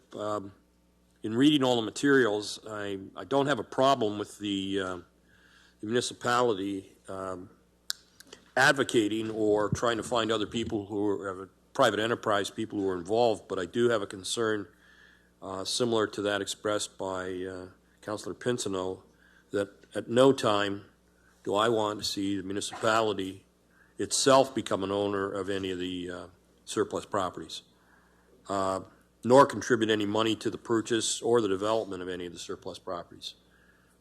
School properties have their own building issues, if I can just put it that nice way. Sometimes it's the tiles, sometimes it's insulation, sometimes it's in the roof. So I'd like to bring an amendment that says, and I will go slowly, and that at no time shall the municipal corporation itself become an owner of any SCCDSB surplus properties, nor shall it contribute money to the purchase or develop of any of their surplus properties.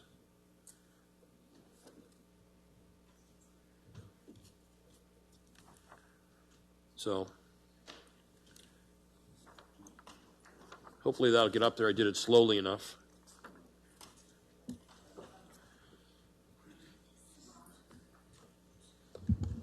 Councillor McGregor, are you okay with this amendment? Councillor Solomon's asking for an amendment to what you've put out. Is it a friendly amendment, or is it? It might be. I'm just a little unclear about the inclusion of a sort of the double negative issue. Like, can you make a motion to not do something? I know we've gone down this road a couple times with motions to not proceed with something, and the how that works from a meeting mechanics point of view. Councillor Solomon, does it capture if you just said the taxpayer will have no exposure in this transaction, meaning that they won't have a plate? No, I'm trying to simplify it from the double negative. I get where you're going is saying, no, we don't want the taxpayer subsidizing this in any way, shape, or form. So if you put something like that to say, listen, don't ever come with a proposal that says we're going to spend taxpayer dollars on this, or that we're going to end up owning this thing for the long term. Is that's what the essence? That's what I want, is to make sure that no one gets the thought that we're going to that the municipal corporation is going to own any St. Clair Catholic District School Board surplus properties. In any way, shape, or form. And frankly, part of it also comes from, if you read their full report, it says the municipality is not open to financially contributing to the purchase price or redevelopment of any or all the sites. I'm just incorporating, the second part of my motion simply incorporates the report. First part is, I want to make sure we're not an owner. I mean, even to knock one of those buildings down brings with it. I don't want to go into any more May I respond, Mr. Mayor? Yes, Mr. Norton. So, again, taking our direction from council, if you were to pass the motion the way it is up there, I would suggest that you don't then approve the first part of the motion either. We should just walk away from it. If I can just explain myself. So, the St. Catholic District School Board is offering the property first and foremost to public sector entities like ourselves. We have the option to indicate an interest and purchase it before it goes essentially to auction.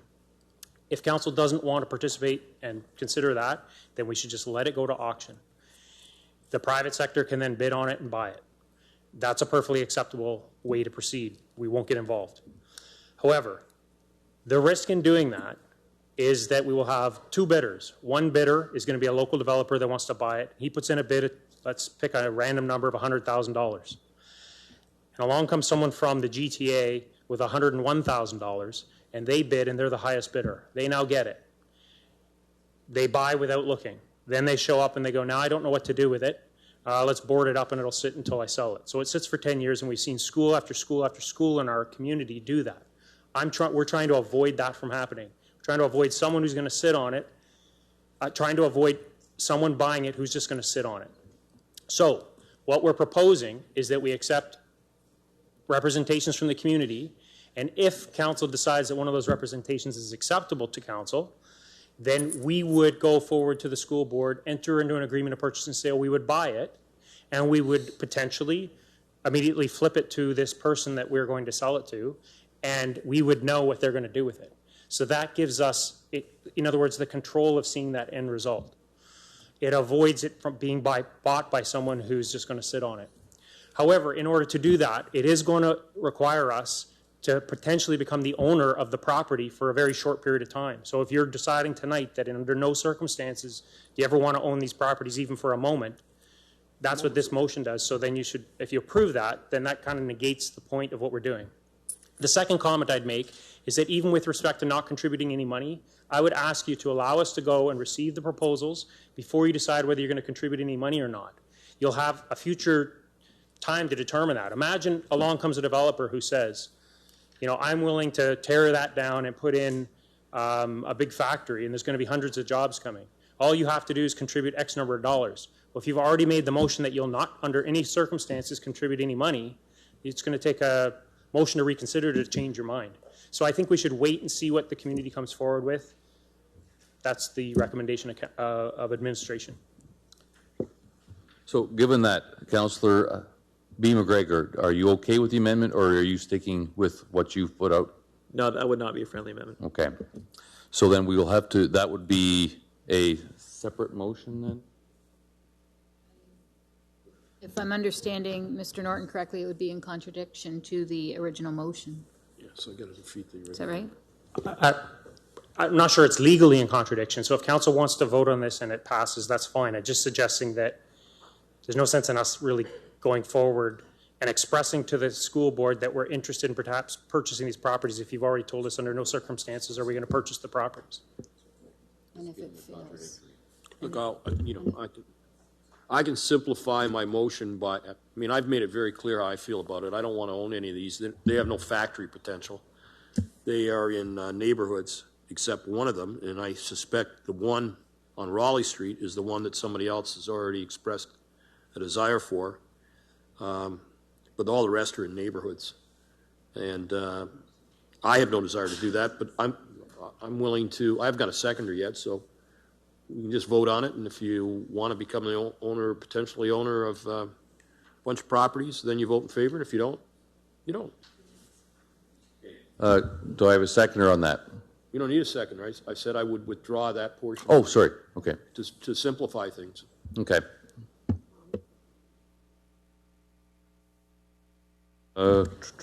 Councillor McGrail and Councillor C. McGregor. Thank you. So, Mr. Norton, my only issue with what you talked about of, potential buyers, maybe the Toronto one compared to a local one, but my issue with that is then what if you have multiple locals? And I don't think it's in our hands to choose who should get that property or not. And that's my problem with the whole scenario that we're trying to propose here, is that sometimes, we need to let it play out in cases, especially when you have multiple, bids that are from within our community.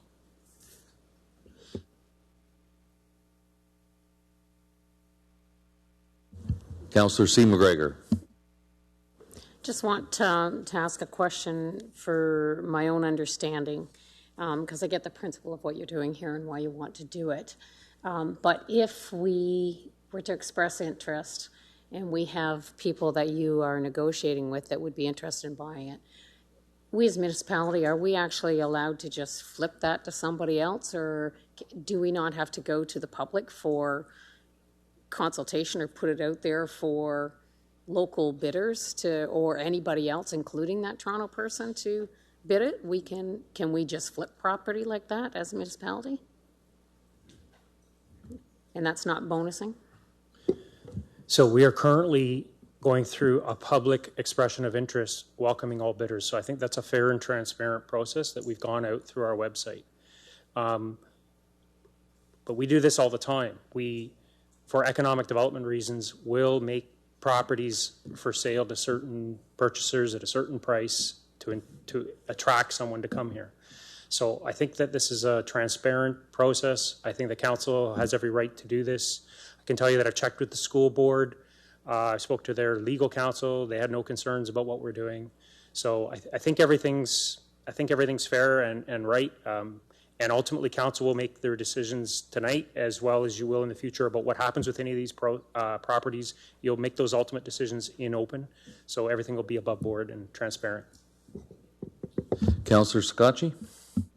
Thank you, through your worship. The reason why I asked one of my first questions during the planning department planning exercise was basically in regards to that school was intentional because of this coming up there. I think it's to do our due diligence to at least look at expressing our interest in these areas for economic development. To Councillor McGrail's point as well, it would be our team determining which ones would suit those neighborhoods would be the most beneficial, correct? It would be looking at what's the potential of those properties. I know from traveling the municipality for a long time, for over 10 years, is that there's some of these schools that are so derelict that they are in awful condition. The grass is never cut. They're, as you said, the windows are boarded up. I think that, we don't want to see these properties go to somebody who's never going to look at them maybe once or twice in 3 years. It puts weight on our property standards. It puts, concerns to us. I know, Councillor Hall and Councillor McGregor can probably attest to the school in Walsburg for many years, how it sat. The one on Murray Street, how it sits all the time in the summertime when the grass is growing. I don't see any, I think this is just doing the taxpayers a favor by at least entertaining what we can potentially do with these projects. And when it all comes down to it, we don't have to support any economic funds going to this, but I think that if there is the possibility to entertain somebody coming in and developing an area, some of these schools here are in prime area that can be developed, and I know that there for sure is interest in some of these because I've heard it myself. So I think it's we need to support this, and I will be supporting this. Thank you. Councillor Foss. Thank you, Your Worship. The first planning application we had today was developing a school property. It's local developers that want to develop, and development opportunities are there right now. That same person cornered me as I came in today because he has a property in Dresden that he's looking at redeveloping. My fear is if we don't keep it local, we're going to have the same scenarios we had with the people from Greater Toronto area coming in, buying these properties because they're great deals. They're going to be boarded up, and they're just going to be dormant. The development opportunities are there now. I think what we're proposing to do here is a great opportunity for us, and and I think we should jump on that bandwagon. Okay, well, pass over to Councillor Bean McGregor for final comments before we go to vote. Thank you, Mayor Caniff. So just to confirm, if there's not an interest in one of these properties, the municipality is not planning on taking ownership. Is that correct, John?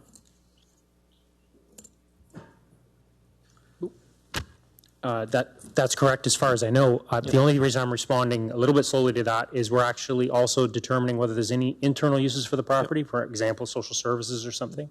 So we are receiving expressions of interest internally, externally, and every decision in terms of what might happen with these properties before we ever entertain purchasing them will come back to this council for ultimate decision. Right. So tonight we're not buying anything. We're just looking for permission to see what's out there, what the interest level is. And I think that we all know the impact of those boarded up schools have had in our communities.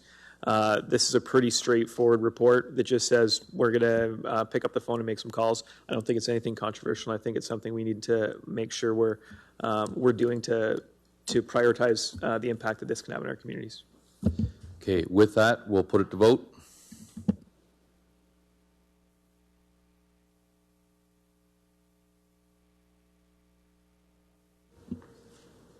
All votes are in. Motion passes 16 to, sorry, that's not right. 12 to 4. Motion passes. Item 17D, motion by Councillor Sakachi regarding Blenheim Business Park. Councillor Sakachi. Whereas the Blenheim Business Park is a municipally owned business park which has existed since before amalgamation, and whereas the municipality has invested significant taxpayers' resources in servicing the Blenheim Business Park in order to provide competitively priced industrial sites to attract new industry to Chatham-Kent, and whereas in early 2017, in the midst of interest from a business and potential development within the business park, the municipality received correspondence from the province indicating that endangered species were reportedly within the business park. And whereas the municipality, in an effort to ensure the business park would be capable of its intended use as an economic driver, needed to take various steps, including swapping land with the intended developer and undertaking various species protection works, which to date have cost the municipality just over $100,000. And where a significant portion of the Blenheim Business Park remains vacant as the municipality continues to navigate the permit process and legislative protections identified by the ministry with respect to these lands, therefore be it resolved that the mayor or administration write to the Ministry of Environment, Conservation and Parks requesting a resolution to this matter. 2, administration report back to council with options for resolving this matter. Councillor Thompson. I'm happy to second it. Okay, Councillor Sakachi. I'm going to keep my comments very limited just because we've had so much conversation about growth and development and all those different aspects. But I think it's very important that in a lot of our growth strategies we've spoke about being not having a whole lot of resources when it comes to serviced industrial lands. This here is industrial lands that is probably about under 10 minutes from the 401. It's in service, to my knowledge. I'm sure Mr. Norton can clarify, but to my knowledge, it's completely serviced. And I think that we, as a council and as a municipality, need to take every step possible before we start investing into other areas and servicing other areas to ensure that the ones that are already serviced and ready for development can proceed as such. Councillor Hall. Thank you. Just a very quick question to staff, and I'll be supporting Councillor Sakachi's motion. I think this is something that we absolutely need to move forward with. But I know last year at Roma, not this past one that just happened, but in 2019 at Roma, we had a delegation from Chatham-Kent that met with the then Minister of Environment, Rod Phillips, on this matter. I just want to know, maybe to you, Don, did we get a response? What was it, and have we heard from them since on this matter? I know it has been brought to the province. Thank you, Worship. The item was most recently brought to the province's attention at the recent Roma conference. We met with a parliamentary assistant for the minister and raised this concern yet again. Council would have received a copy of that in the briefing notes, but for the benefit of the public, we again raise this as a major concern that this is preventing our development. We've invested a great deal of money to try and mitigate some of the issues. So I think with this motion, if council chooses to approve it, we'll be able to go back again to council and push and, request the province, provide some additional response or some action to try and address our concerns. Right on. Thank you. Seeing no other questions, we'll put it to vote.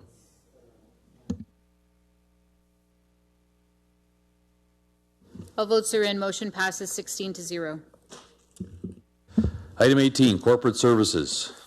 Item 18A, 2019 Integrity Commissioner Report. Your Worship, after this, we have a brief introduction. We have our new Integrity Commissioner with us, and I believe Mrs. Hoffman will be introducing her in a moment. So I'll get a mover and a seconder.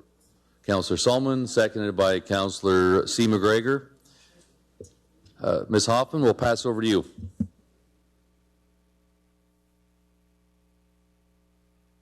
All right, seeing no questions, we'll put it to vote.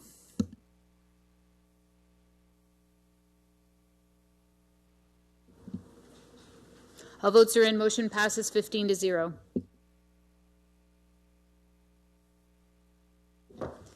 Thank you, Worship.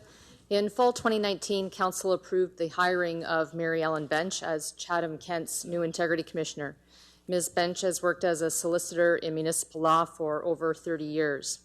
Her pedigree in municipal law is easily seen, given her 10 years at the City of Toronto, followed by 18 years at the City of Mississauga, in both cases leading sophisticated and complex legal departments.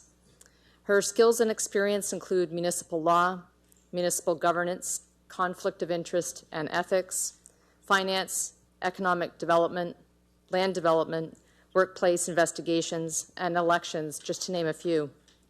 Most recently, Ms. Bench led the strategy development and worked to prepare and introduce a Councillor Code of Conduct and Integrity Commission to the City of Mississauga and Council staff relationship policies. It is my pleasure to introduce Mary Ellen Bench to Council and to the community of Chatham-Kent. Ms. Bench.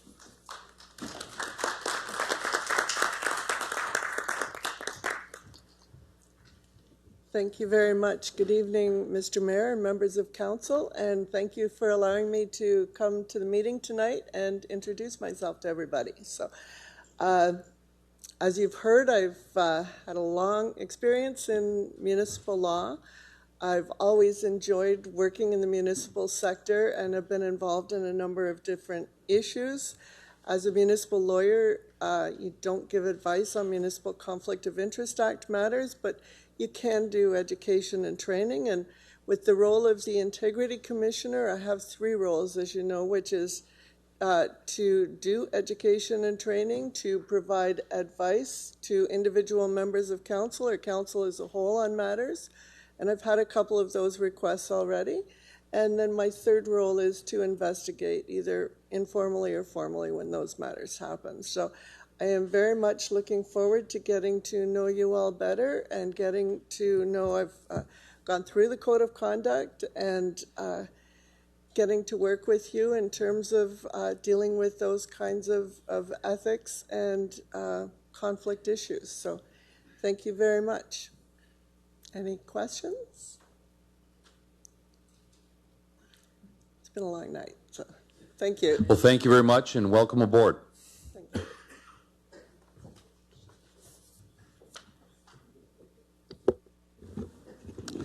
Item 18B, staff appointment bylaws. Councillor Solomon. I'd be pleased to move that report. Councillor Oche.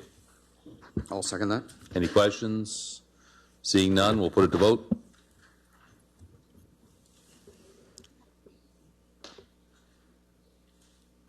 All votes are in. Motion passes 15-0. Item 18C, amending contractual appointment bylaw. Councillor Kirkwood-White. Thank you. I'll move the recommendation. Councillor Finn. I'll second. Any questions? Seeing none, we'll put it to vote.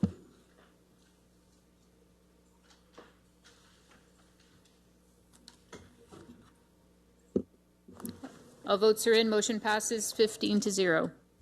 Item 18D, motion by Councillor Crew regarding public service requests. Councillor Crew. Thank you, Mr. Mayor. To improve the efficiency and, I just want to explain with some help from my cohort over there. We've changed some wording to make it a little smoother.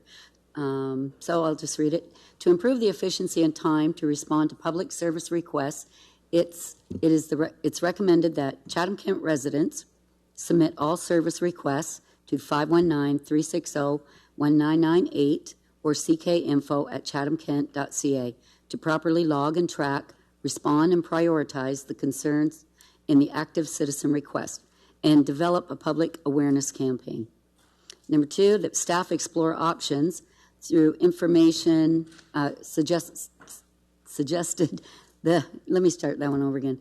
That staff explore options like information, automatic email replies, etc., for informing residents that the council contact form is not monitored by staff, encouraging residents to use ckinfo@chathamkent.ca or phone 519-360-1998 as a first step to communicate service needs and requests. And 3, that staff develop an escalation process whereby outstanding infrastructure and engineering service requests are discussed in council meetings for priority changes, public awareness, and voting. Councillor Harrigan? I'll second the motion. Councillor Crew? Thank you. This is just part of, during budget, we put $700,000 towards streamlining and cleaning up some of our backlog of active citizen requests. And part of the problem was getting some of these, the information from the citizens into IES and streamlining that process, getting a tracking number so it can be prioritized. And a lot of times things get jumped in the queue and council, doing our job, moves things ahead and gives our staff a call. So this is just a part of the process that in talking to Thomas Kelly that he needed to help him move things along in the right direction. So, and also to develop the escalation process. When something sits there for a long period of time, we need a process for us to identify it and see if there's something else we can do as a council, if it's a safety issue or a high priority issue, to get that up to us. So just to explore options to do that.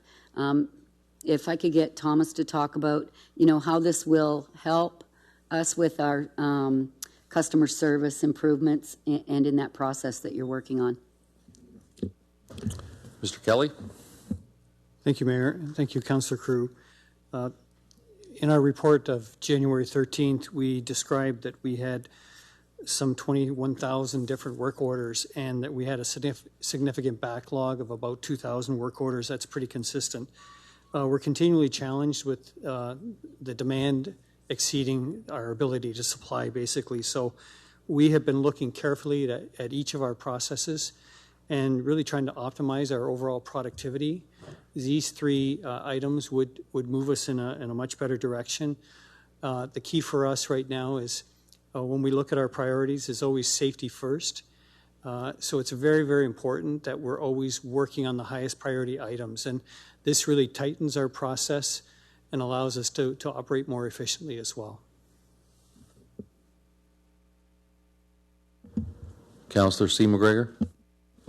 Thank you. Before we do get to the motions, I'm going to ask if they're separated. I have no problems with 2 and 3. I do have a problem with number 1. I think it's putting a barrier between councillors and residents. I agree that, calls need to be going through. I encourage that every time, but I also talk and deal with some people that, like up at the senior center, that, it's maybe not quite as easy for them to garner or understand this process.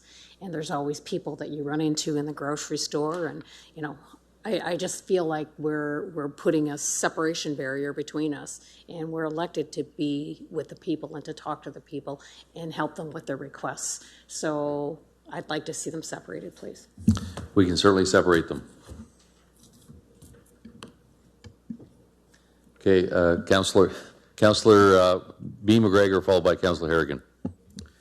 Thank you, Mayor Caniff. Just a question for Thomas. What does number 3 mean for you? So what would that look like? So I totally agree with where we're trying to go with this motion. I'm just concerned about looking at this escalation of certain topics coming back to council meetings. So are we talking about, if a tree hasn't been cut in a while and someone's upset about it, are we going to bring that to a council meeting? Like, what level are we looking at with this prioritization?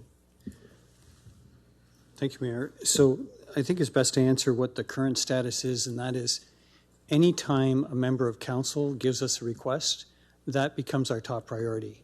And we do that because you're the boss. And what it does, though, is it really works around the existing system. It places higher priority items really below the council request. And that's been, it's a big challenge for us. My staff, we want to be helpful. We want to offer good customer service so that when you do call, that becomes our number one priority. But you do so at the expense of other items, and it really places us in a very difficult situation. So what number 3 means to us is that, again, refining the process and trying to tighten it, that council is aware that when they do call us, that is going to be become our top priority, that we would look to bringing forward more the heavier items, the more strategic items back to council so that everybody's aware that that this is a council decision. If you're asking us to reprioritize something, that it really should be a council decision, and that's the challenge we have. I gave an example. We had 3,000 different requests, communications with council over 2019. That's a huge number, and it's something our staff are really struggling with. So what we'd like to do is feed everything into the 360-1998 system or CK Info. We have it properly logged and tracked, and then give us an opportunity to work on it. So we have to give some thought about the escalation process, but that's the reality of what's happening, is that at times we're really spinning our wheels because we have so many requests coming in. Just for example, that number equates to 90 requests per day. So over the course of this week, we're going to have 400 requests, new requests. And anytime you call us, all of those 400 requests take a back seat, and we're working on yours. So, you know, I just think we need to find a way to work together better so that because we always have a situation where the number of requests are exceeding what we can deliver, that we just really need to be sure we're working on the top priorities at all time. Councillor Harrigan. Yeah, just a comment and then a follow-up question through the Mayor to Mr. Kelly, because I do appreciate Councillor McGregor's comments about being that liaison. Oftentimes it is when you run into somebody or somebody will send you an email. In my case, at least, I'll get an email with some photos about maintenance that needs to be done. And my response is to forward it to CK Info and copy the person that emailed, which I feel like is leveraging the system. When I do that, though, my expectation, and perhaps this is just about a conversation that needs to happen, my expectation isn't that the pothole on Forest Street in Tilbury needs to be done today because the council requested it. It's because I know that that's the system that we're using, and then I'm copying the resident to show them that this is what I'm doing with their requests. So I wonder then if there's a way to modify item number 1 so that we can still continue to do that, but that council around this table are aware that just by us forwarding something to CK Info or calling 360 or 1998 on a resident's behalf, we are not asking for special prioritization or special treatment. Does that make sense? Thank you, Mayor. I think it does, as long as we all agree with that. I can tell you that I appreciate what you're doing, and that's key, is that when it goes to CK Info or 360-1998, first of all, we have a professional trained staff that capture all of the information. I can't tell you that a lot of times we get information from council that's incomplete. So we want to put really the customer service reps in touch with the people who are actually asking for it. The reality is, again, is that that may be the case. It's not clear to us that that's the case, and often we'll receive a call in 48 hours saying, what's the status of my ACR? So that's the problem we have. So as a result, they become top priority because, again, the feeling from our staff is that if we don't take care of it, council will come back and ask for it within 40 hours or less anyway. So, I mean, that's what I'm saying. This is a big challenge for us. We want to offer good customer service, but this process is really, number 3 works around number 1, and that's unfortunate because we we really look to item number 1 to capture all of the issues. And I can tell you our process as well is that every day our supervisors look at, okay, here's all the ACRs from last night, and we have a prioritization system, here's the safety ones, and so on. And that's what, it's really data management, and that's what we're trying to do. So, thank you. So perhaps, again, I know that Councillor Crew and I have collaborated on some of the clauses in this motion, but perhaps adding a clause to number 1 that indicates and when councillor service requests are submitted, that they be prioritized in the same way. Is that kind of achieving the potential lack of clarification that your staff are? Thank you, Mayor. That would be helpful. And the requests from Councillor McGregor, those could easily, rather than going to staff, go to CK Info. And again, it allows us to work from one database. When you send emails directly to us, that's a second database. It relies on, first of all, I need to be at my desk or my supervisor needs to be at my desk. What we're proposing is the absolute fastest way. I can tell you a lot of times we get emails and we're in meetings all day. We don't even get to it till the next day. If you use 360-1998, the advantage is that it's worked on right away. It goes directly to the supervisor who needs to work on that. So it's really an efficiency for you as well, and that's why it's really important that we educate the public on this in this process. It will actually help them get their work in the queue much faster.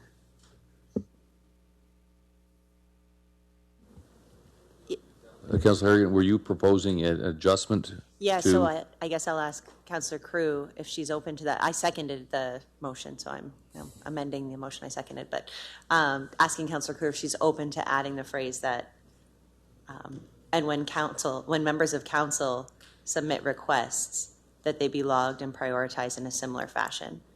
I guess the other comment that I would make is, I guess this is, so for me, it's about not necessarily dictating what council is to do, but rather for council to say, yes, when we reach out, so if I kind of misstep and accidentally send an email directly to you, Thomas, if you reply to me to say, thanks, Councillor Harrigan, we've logged it as an ECR, or thanks, Councillor Harrigan, can you email this to CK Info?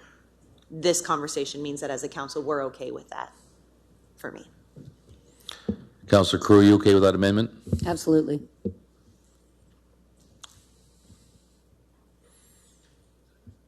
Okay, well, we're making that amendment. Councillor Thompson? Thank you very much. Thomas, you made mention that you got 3,000 emails from council in 2019 in regards to...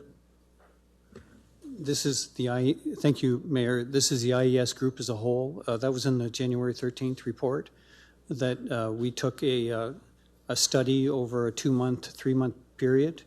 We looked at the number of email communications, telephone calls, et cetera, throughout all of IES, and it worked out to about 3,000 different requests outside of council meetings, usually related to operations. Okay, so it's terrifying to think that potentially we could deal in council and vote on 3,000 separate priority changes. So please tell me that's not what number 3 is telling me. Thank you, Mayor. I think with the modification that Councillor Harrigan suggested, that if there's clarification that this will be treated and prioritized accordingly, that would be very helpful to us. Again, right now it tells us that you're comfortable with using the system and that you do not see it as a priority any higher than any others. That would be very helpful. Does that mean that number 3 is not required by adding in what we did with when members of council submit? Because that's basically saying we're not seeking, no councillor is seeking to be advanced forward, that we all understand it's going to be put in the process and dealt with according to the prioritization that your team puts on it. Thank you, Mayor. I think it will accomplish number 3, yes. So then would you be good with getting rid of item 3 then? Yeah, in light of that, I can withdraw number 3. Okay, so we can hit delete on the number 3. And that makes me far more comfortable. Thank you very much. Councillor Scotchy. That was kind of my comment as well, and I agree with a lot that Councillor C. McGregor said as well. I mean, there's a lot of people that send these requests in that don't have any response back for days, if not weeks. And I think that when we sign up to do this job and get elected, it's our job to be very vocal for them. It seems to me, even sometimes when I ask a question about something, the first thing that I get asked is, "Did you create an ACR?"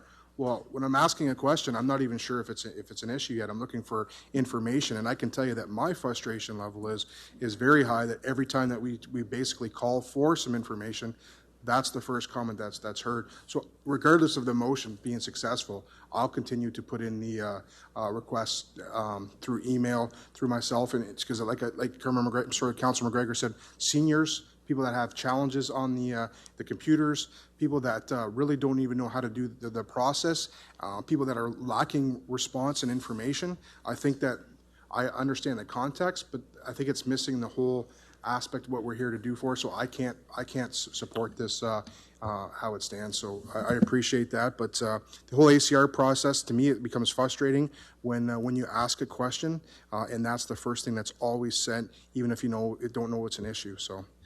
But I think the premise of this is not to immediately say, sorry, I'm not going to talk to you, like any of the team. Is going to be, oh, if there isn't actually an issue, then that issue will go into the ACR. If you're not sure it has an ACR, I'm sure Thomas's team is still willing to talk about those matters. I don't think that excludes you from calling and saying, I'm talking about this, and the couple of questions, answer the question, say, no, we need, is that correct, Thomas, or? Yeah, thank you again. Again, we're trying to optimize our process. We're trying to offer the best customer service. And anything operations related really needs an ACR. It's the best way for us to track it, to get it to the right people at the right time. So we would just appreciate, again, trying to force all of that into one database that we can work from. And when we look at our list of 50 items for the day, we can be assured that that's on the list. Of course, we'll always be talking, and that's not going to stop. But I hope you can appreciate that with the volume of work that we have, 90 per day, that's the challenge we have. And I understand that council is trying to advocate, and when they haven't heard from us in 2 weeks, there's probably a very good reason, is that there's just that many ahead of them that needs to be done. So we are trying to complete as many as we can, as fast as we can. Certainly the budget ask is going to be helpful for us this year in particular. But again, what we're trying to do is just totally optimize the system here. Just one quick comment through your worship. So how I see that it says, it states Chatham-Kent residents submit all service requests to 519-360-1998. So how I read that is that if we have a service request, we're basically not to deal with it. We're basically to instruct the residents to submit it to their service request to that number.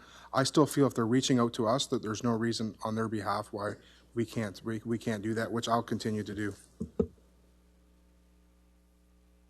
I guess the second part of that, to me, answers that. It says, okay, we direct everybody. But if someone comes to you directly, you can send it into CK Info, and it's saying, but it says that they're not going to jump it to the top of the order. They're going to prioritize like anything else. So I think it doesn't preclude you from sending in 10 requests a day. That's how I read that. I guess we can just, I appreciate what you're saying, Your Worship. It's just, I guess, previous conversations that I've had is I'm not going to be supporting this. Thank you. Okay, Councillor McGrail, followed by Councillor Foss, followed by Councillor B. McGregor. Thank you. So how I see it is, in my day job, we get some very technical questions, right, on different pieces of equipment that I for sure could never ever answer. So we create a case through John Deere at this point, and we log what we need. I don't always create my own cases. It might be a technician that creates that case because he understands it, right, and gives the proper points that I would never be able to do. So as I look at this, and it's a proper, and I, you get that, okay, we're here, it's assigned, we're looking at it, and there is a follow through, which maybe we don't have here yet, but maybe in a process. But what I really understand is that when someone calls me, I'm like, okay, I listen for sure, right? I listen. But I do say, you know what? I want you to give them a call because I want the proper information given the first time. But then what I say is, get that case number, because if it needs to be followed up, that gives me a starting point. And that's where I can help, people that need that help. So then, they can back read and have all that information and not have to start from square one and have the proper information. And that's how I feel this is going to help us handle things. And that's the only reason. I'm not trying to fluff off anybody. I'm just trying to get the proper information the first time, and so then we don't need to take all that time to get that information. But then I can still help. I can still follow up with the ACR number, and we can move on from there if they need me to do so. Thank you, Mayor. If I could just add to that. So you're exactly correct in what we're trying to achieve. I can say with confidence that 25 to 40% of the requests we get from council is usually lacking some piece of information. So we have to follow up afterwards. And we have professionally trained staff in both our customer service division and also after hours that know all the questions to ask and can capture all the information. So again, it's an improvement in efficiency by, we have trained staff, they do this all day long, they know what they're doing, they'll get the right information, they'll get it in the right form as well, at the right location that we need to go to. Thank you. Councillor Foss. Thank you, Your Worship. In my scenarios, I usually entice the person to make the call or put the request in through the website. But if they're not comfortable with that, I will call the 1900 number, explain to them who's asking for the thing to be corrected. Then that gives them the number to call that person to verify it. We still have that contact with that person. We're not fluffing them off, but some people aren't comfortable in making that initial call. So by being your representative, you're making the call for them, but then they follow up, and it's worked out well when I've done that many a time. Councillor B. McGregor.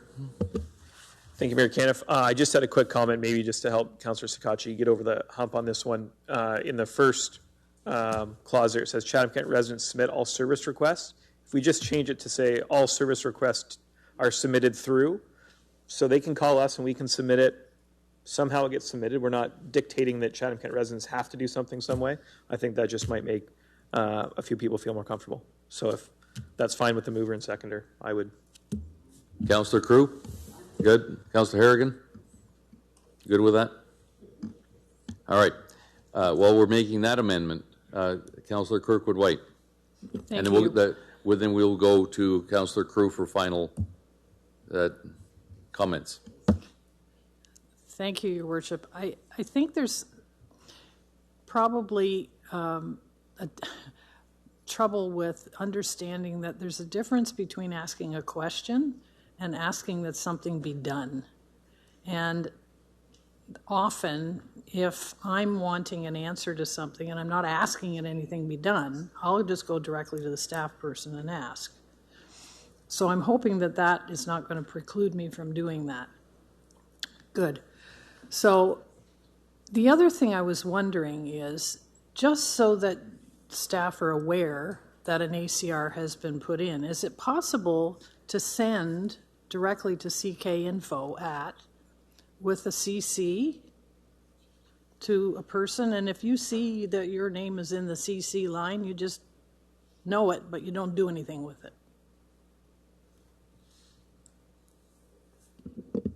Thank you, Mayor. Could you just clarify exactly the proposal again?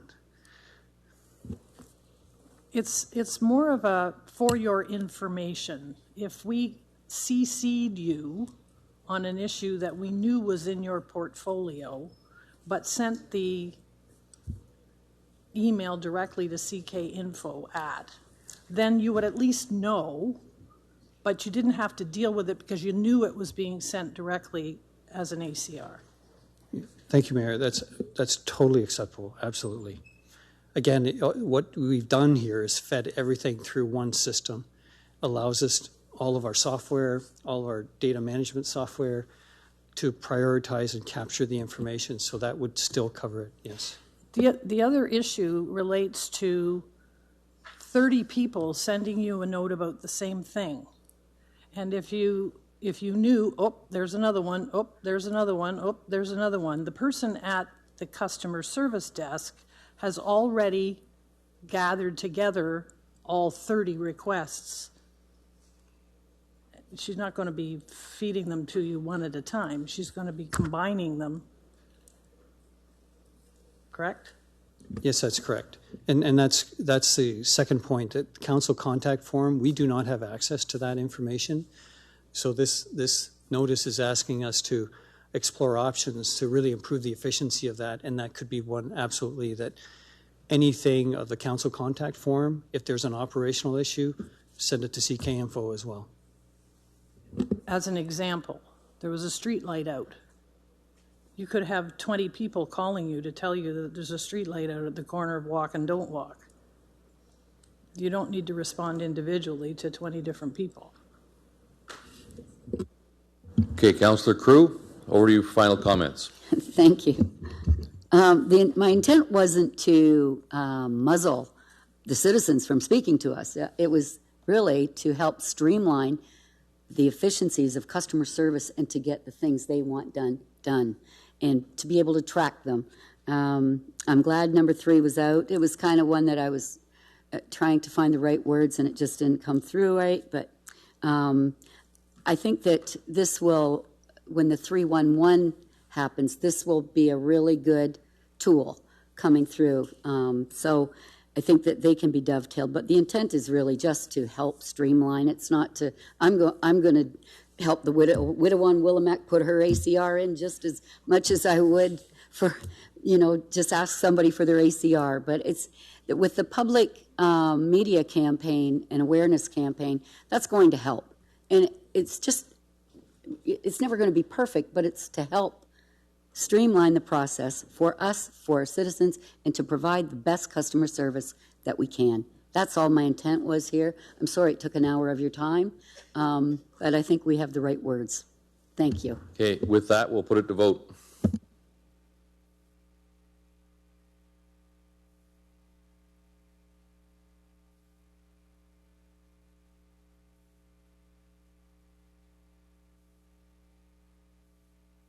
All votes are in. Motion passes 13-3. Item 19, Chief Administrative Office. Just a second. That was only the first one. Item 19A, motion. We had to separate, so that was just on the first I one. was so excited to move on. Thank you. All right, we'll vote on the second part.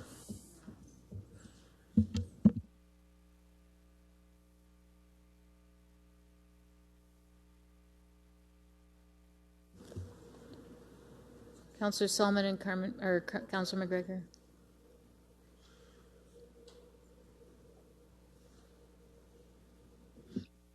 All votes are in. Motion passes 15-1.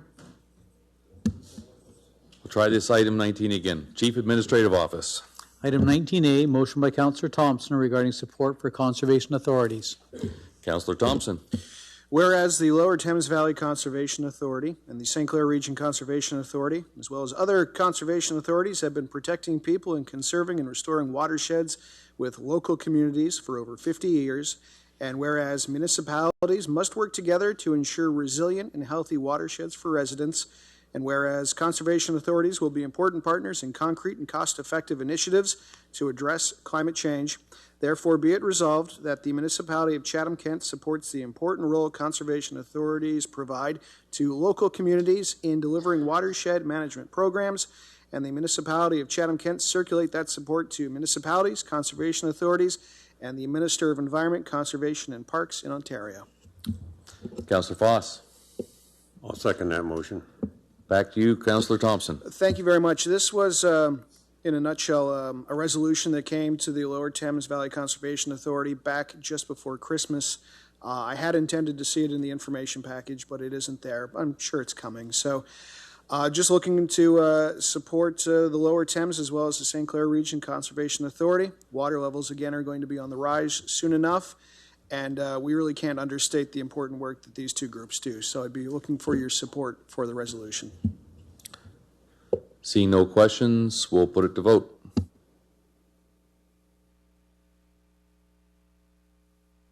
All votes are in. Motion passes 16-0. Item 19B, motion by Councillor Oche regarding emergency notification system. Councillor Oche. Thank you, Your Worship. I mark, actually, I guess I read that already. That Chatham-Kent research and notifying system that can notify certain parts of Chatham-Kent and or all of Chatham-Kent when there's an update with urgency to a community or an all-out emergency. Start off by looking at the Tecumseh alert system. Thank you. It is Councillor Harrigan. Happy to second the motion. Councillor Oche. Thank you, Your Worship.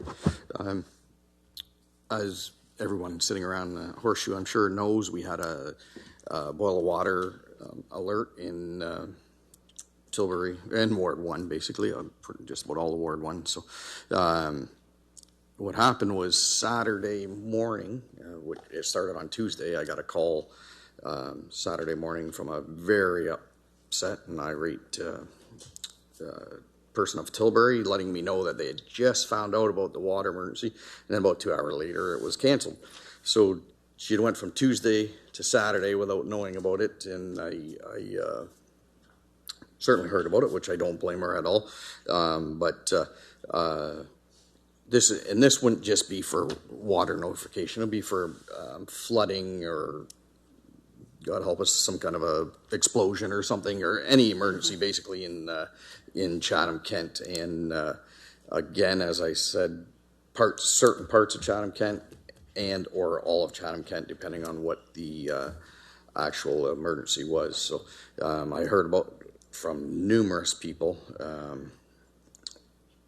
that would like to see us implement something. It doesn't have to necessarily be like the Tecumseh alert system. I just know they have a very good one from speaking to people. So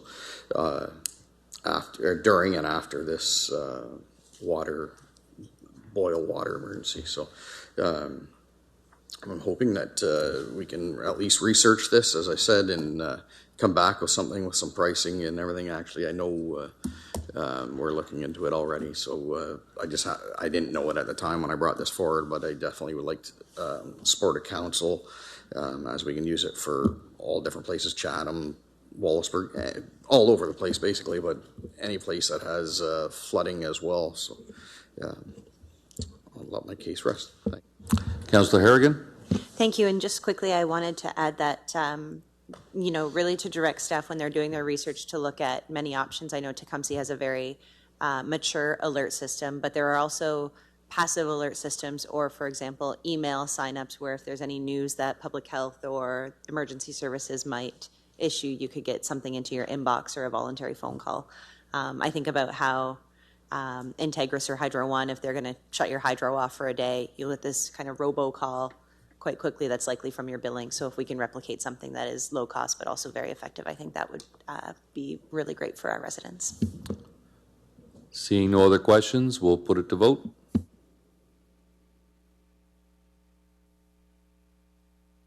All votes are in. Motion passes 16-0.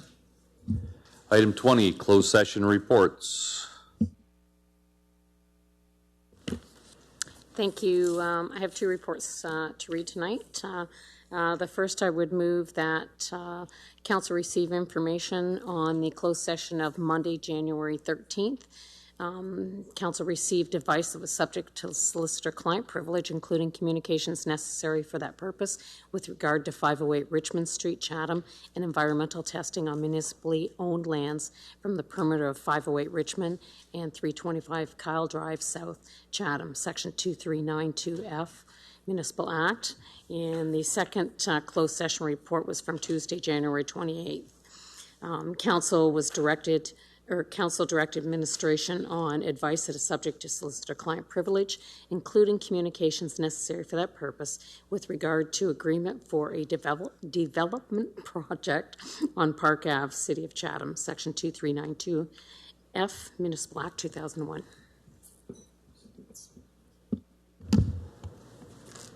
Hey, second, Councillor Scotchy. Any questions? All in favor?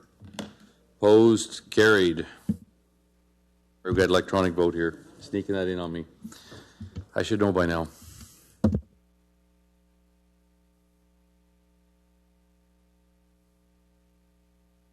Oops, sorry. All votes are in. Motion passes. 14-0. Item 21, approval of communication items. Councillor Solomon, seconded by Councillor McGrail. Any questions? Councillor McGrail. Thank you. In item 2D, my question is to Mr. Shropshire. Did we participate in that on January 31st?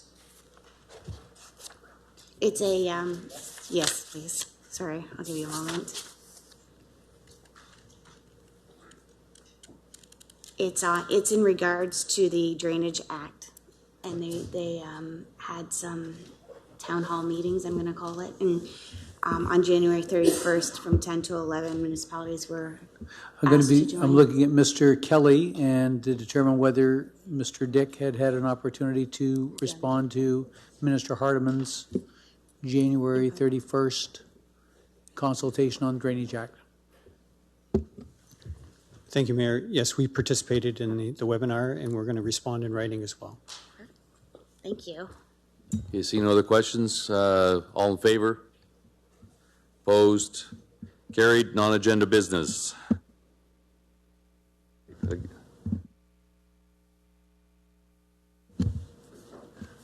Thank you, Your Worship. I'd like to congratulate and acknowledge the Dresden Bantam hockey team on being the third best in North America in the Silver Stick competition. They were beat out by a Michigan team in a 2-1 overtime score. The Michigan team ended up being the champions.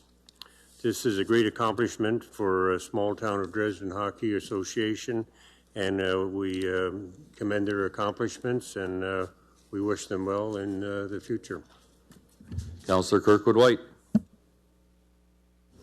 Thank you, Your Worship. Tomorrow is the 11th day of the second month. It is not only Canada's Agriculture Day, but it is also 211 Day. So if you don't know where to go for help, dial 211. Councillor McGrail. Thank you. So I have two questions, which I gave heads up to before tonight. And one is I had quite a few emails pertaining to the Tupperville rail crossing. So I thank you for getting back to me, and I'm glad that it will be fixed. But there was great concern that if there's any other issue, how to, portray their issues to the new owners of the railway. So I had a little bit of pushback that, writing a letter and mailing it to an address just wasn't suffice enough. So could somebody please just kind of recant how we, or what we got and how you went through the process of, getting that crossing fixed? And the second question is, if they do have damage to their vehicles, who do they give this damage to, like the estimates before? Because I think that is not going to be fixed for a little bit of time.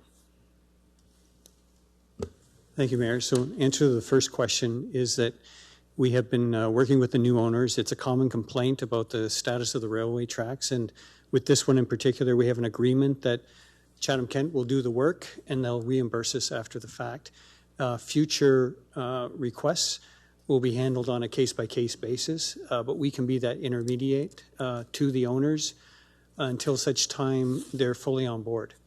So, You could submit an ACR if you want to encourage them to do that, and we can follow up with them afterward. On the second question, I don't really have an answer, and maybe my colleague beside me does.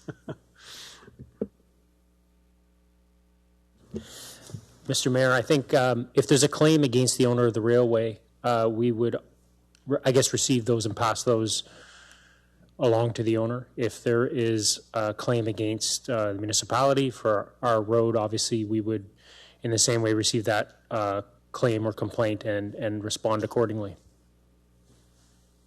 Okay, much appreciated. Councillor Crew. Thank you, Mayor Caniff. I have two things. I would like to acknowledge a local Chatham female who is now going to Tokyo Olympics and going to recognize, I want to recognize her and the Canadian women's basketball team.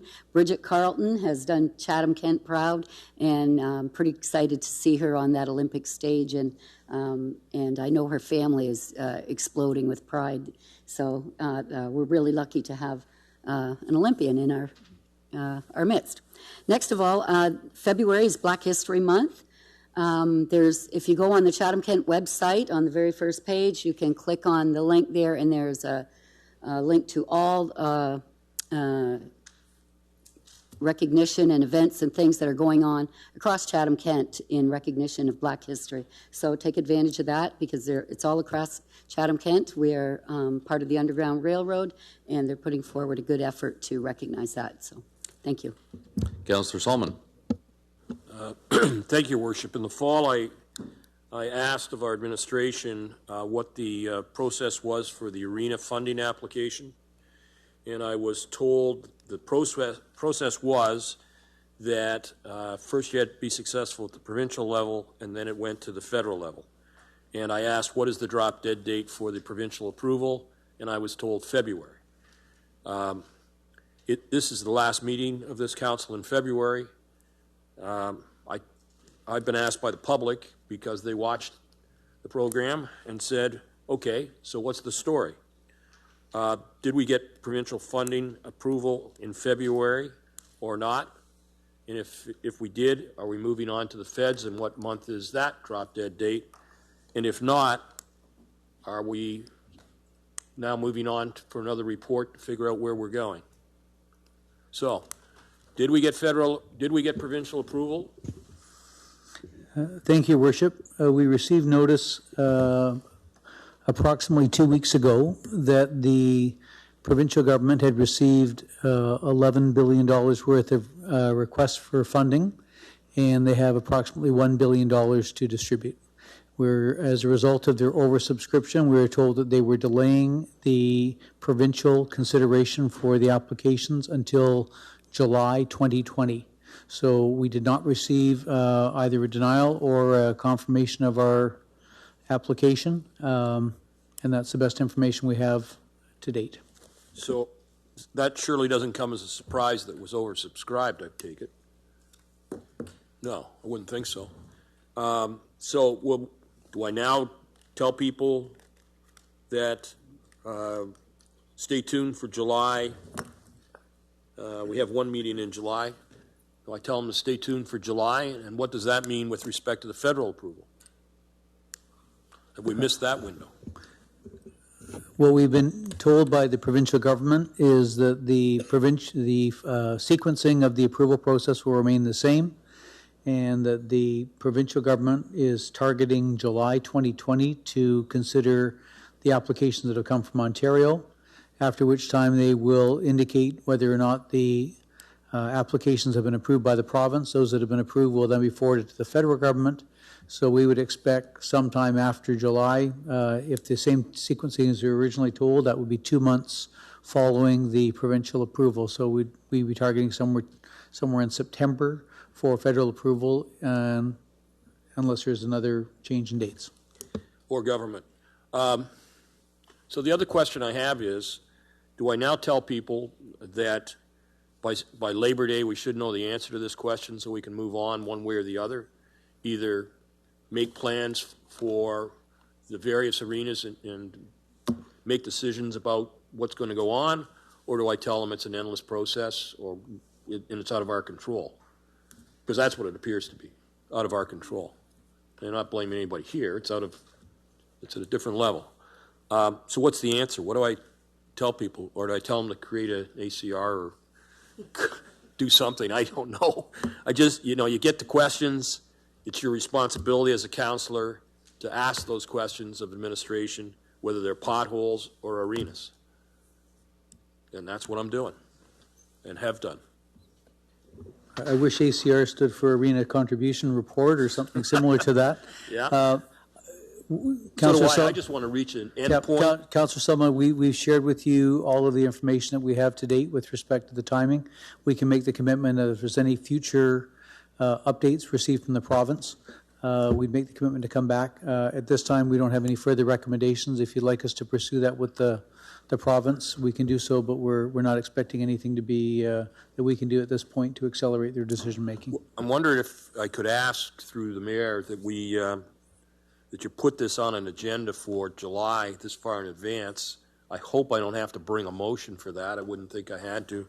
It's just that I don't want things to get lost, and if we know in July that you're going to bring back a report, then I don't have to ask these questions at the end of the meeting. Consider it done. Okay. Reading the bylaws, first and second reading. Councillor Solomon, seconded by Councillor B. McGregor. All in favor? Opposed? Carried. Third and final reading. Councillor Oche, seconded by Councillor Pinsino. All in favor? Opposed? Carried. Item 24, resolution, council in closed session and adjournment. Thank you. I'd move that Chatham-Kent Council adjourn to its next meeting to be held on Monday, March 2nd, 2020, and that Chatham-Kent Council authorize itself to meet in closed session on that day to discuss any matters permitted by the Municipal Act. I just want to remind council we're heading back into closed session right after this meeting. And we need a seconder for Councillor C. McGregor, second by Councillor Finn. All in favor? Opposed? Carried.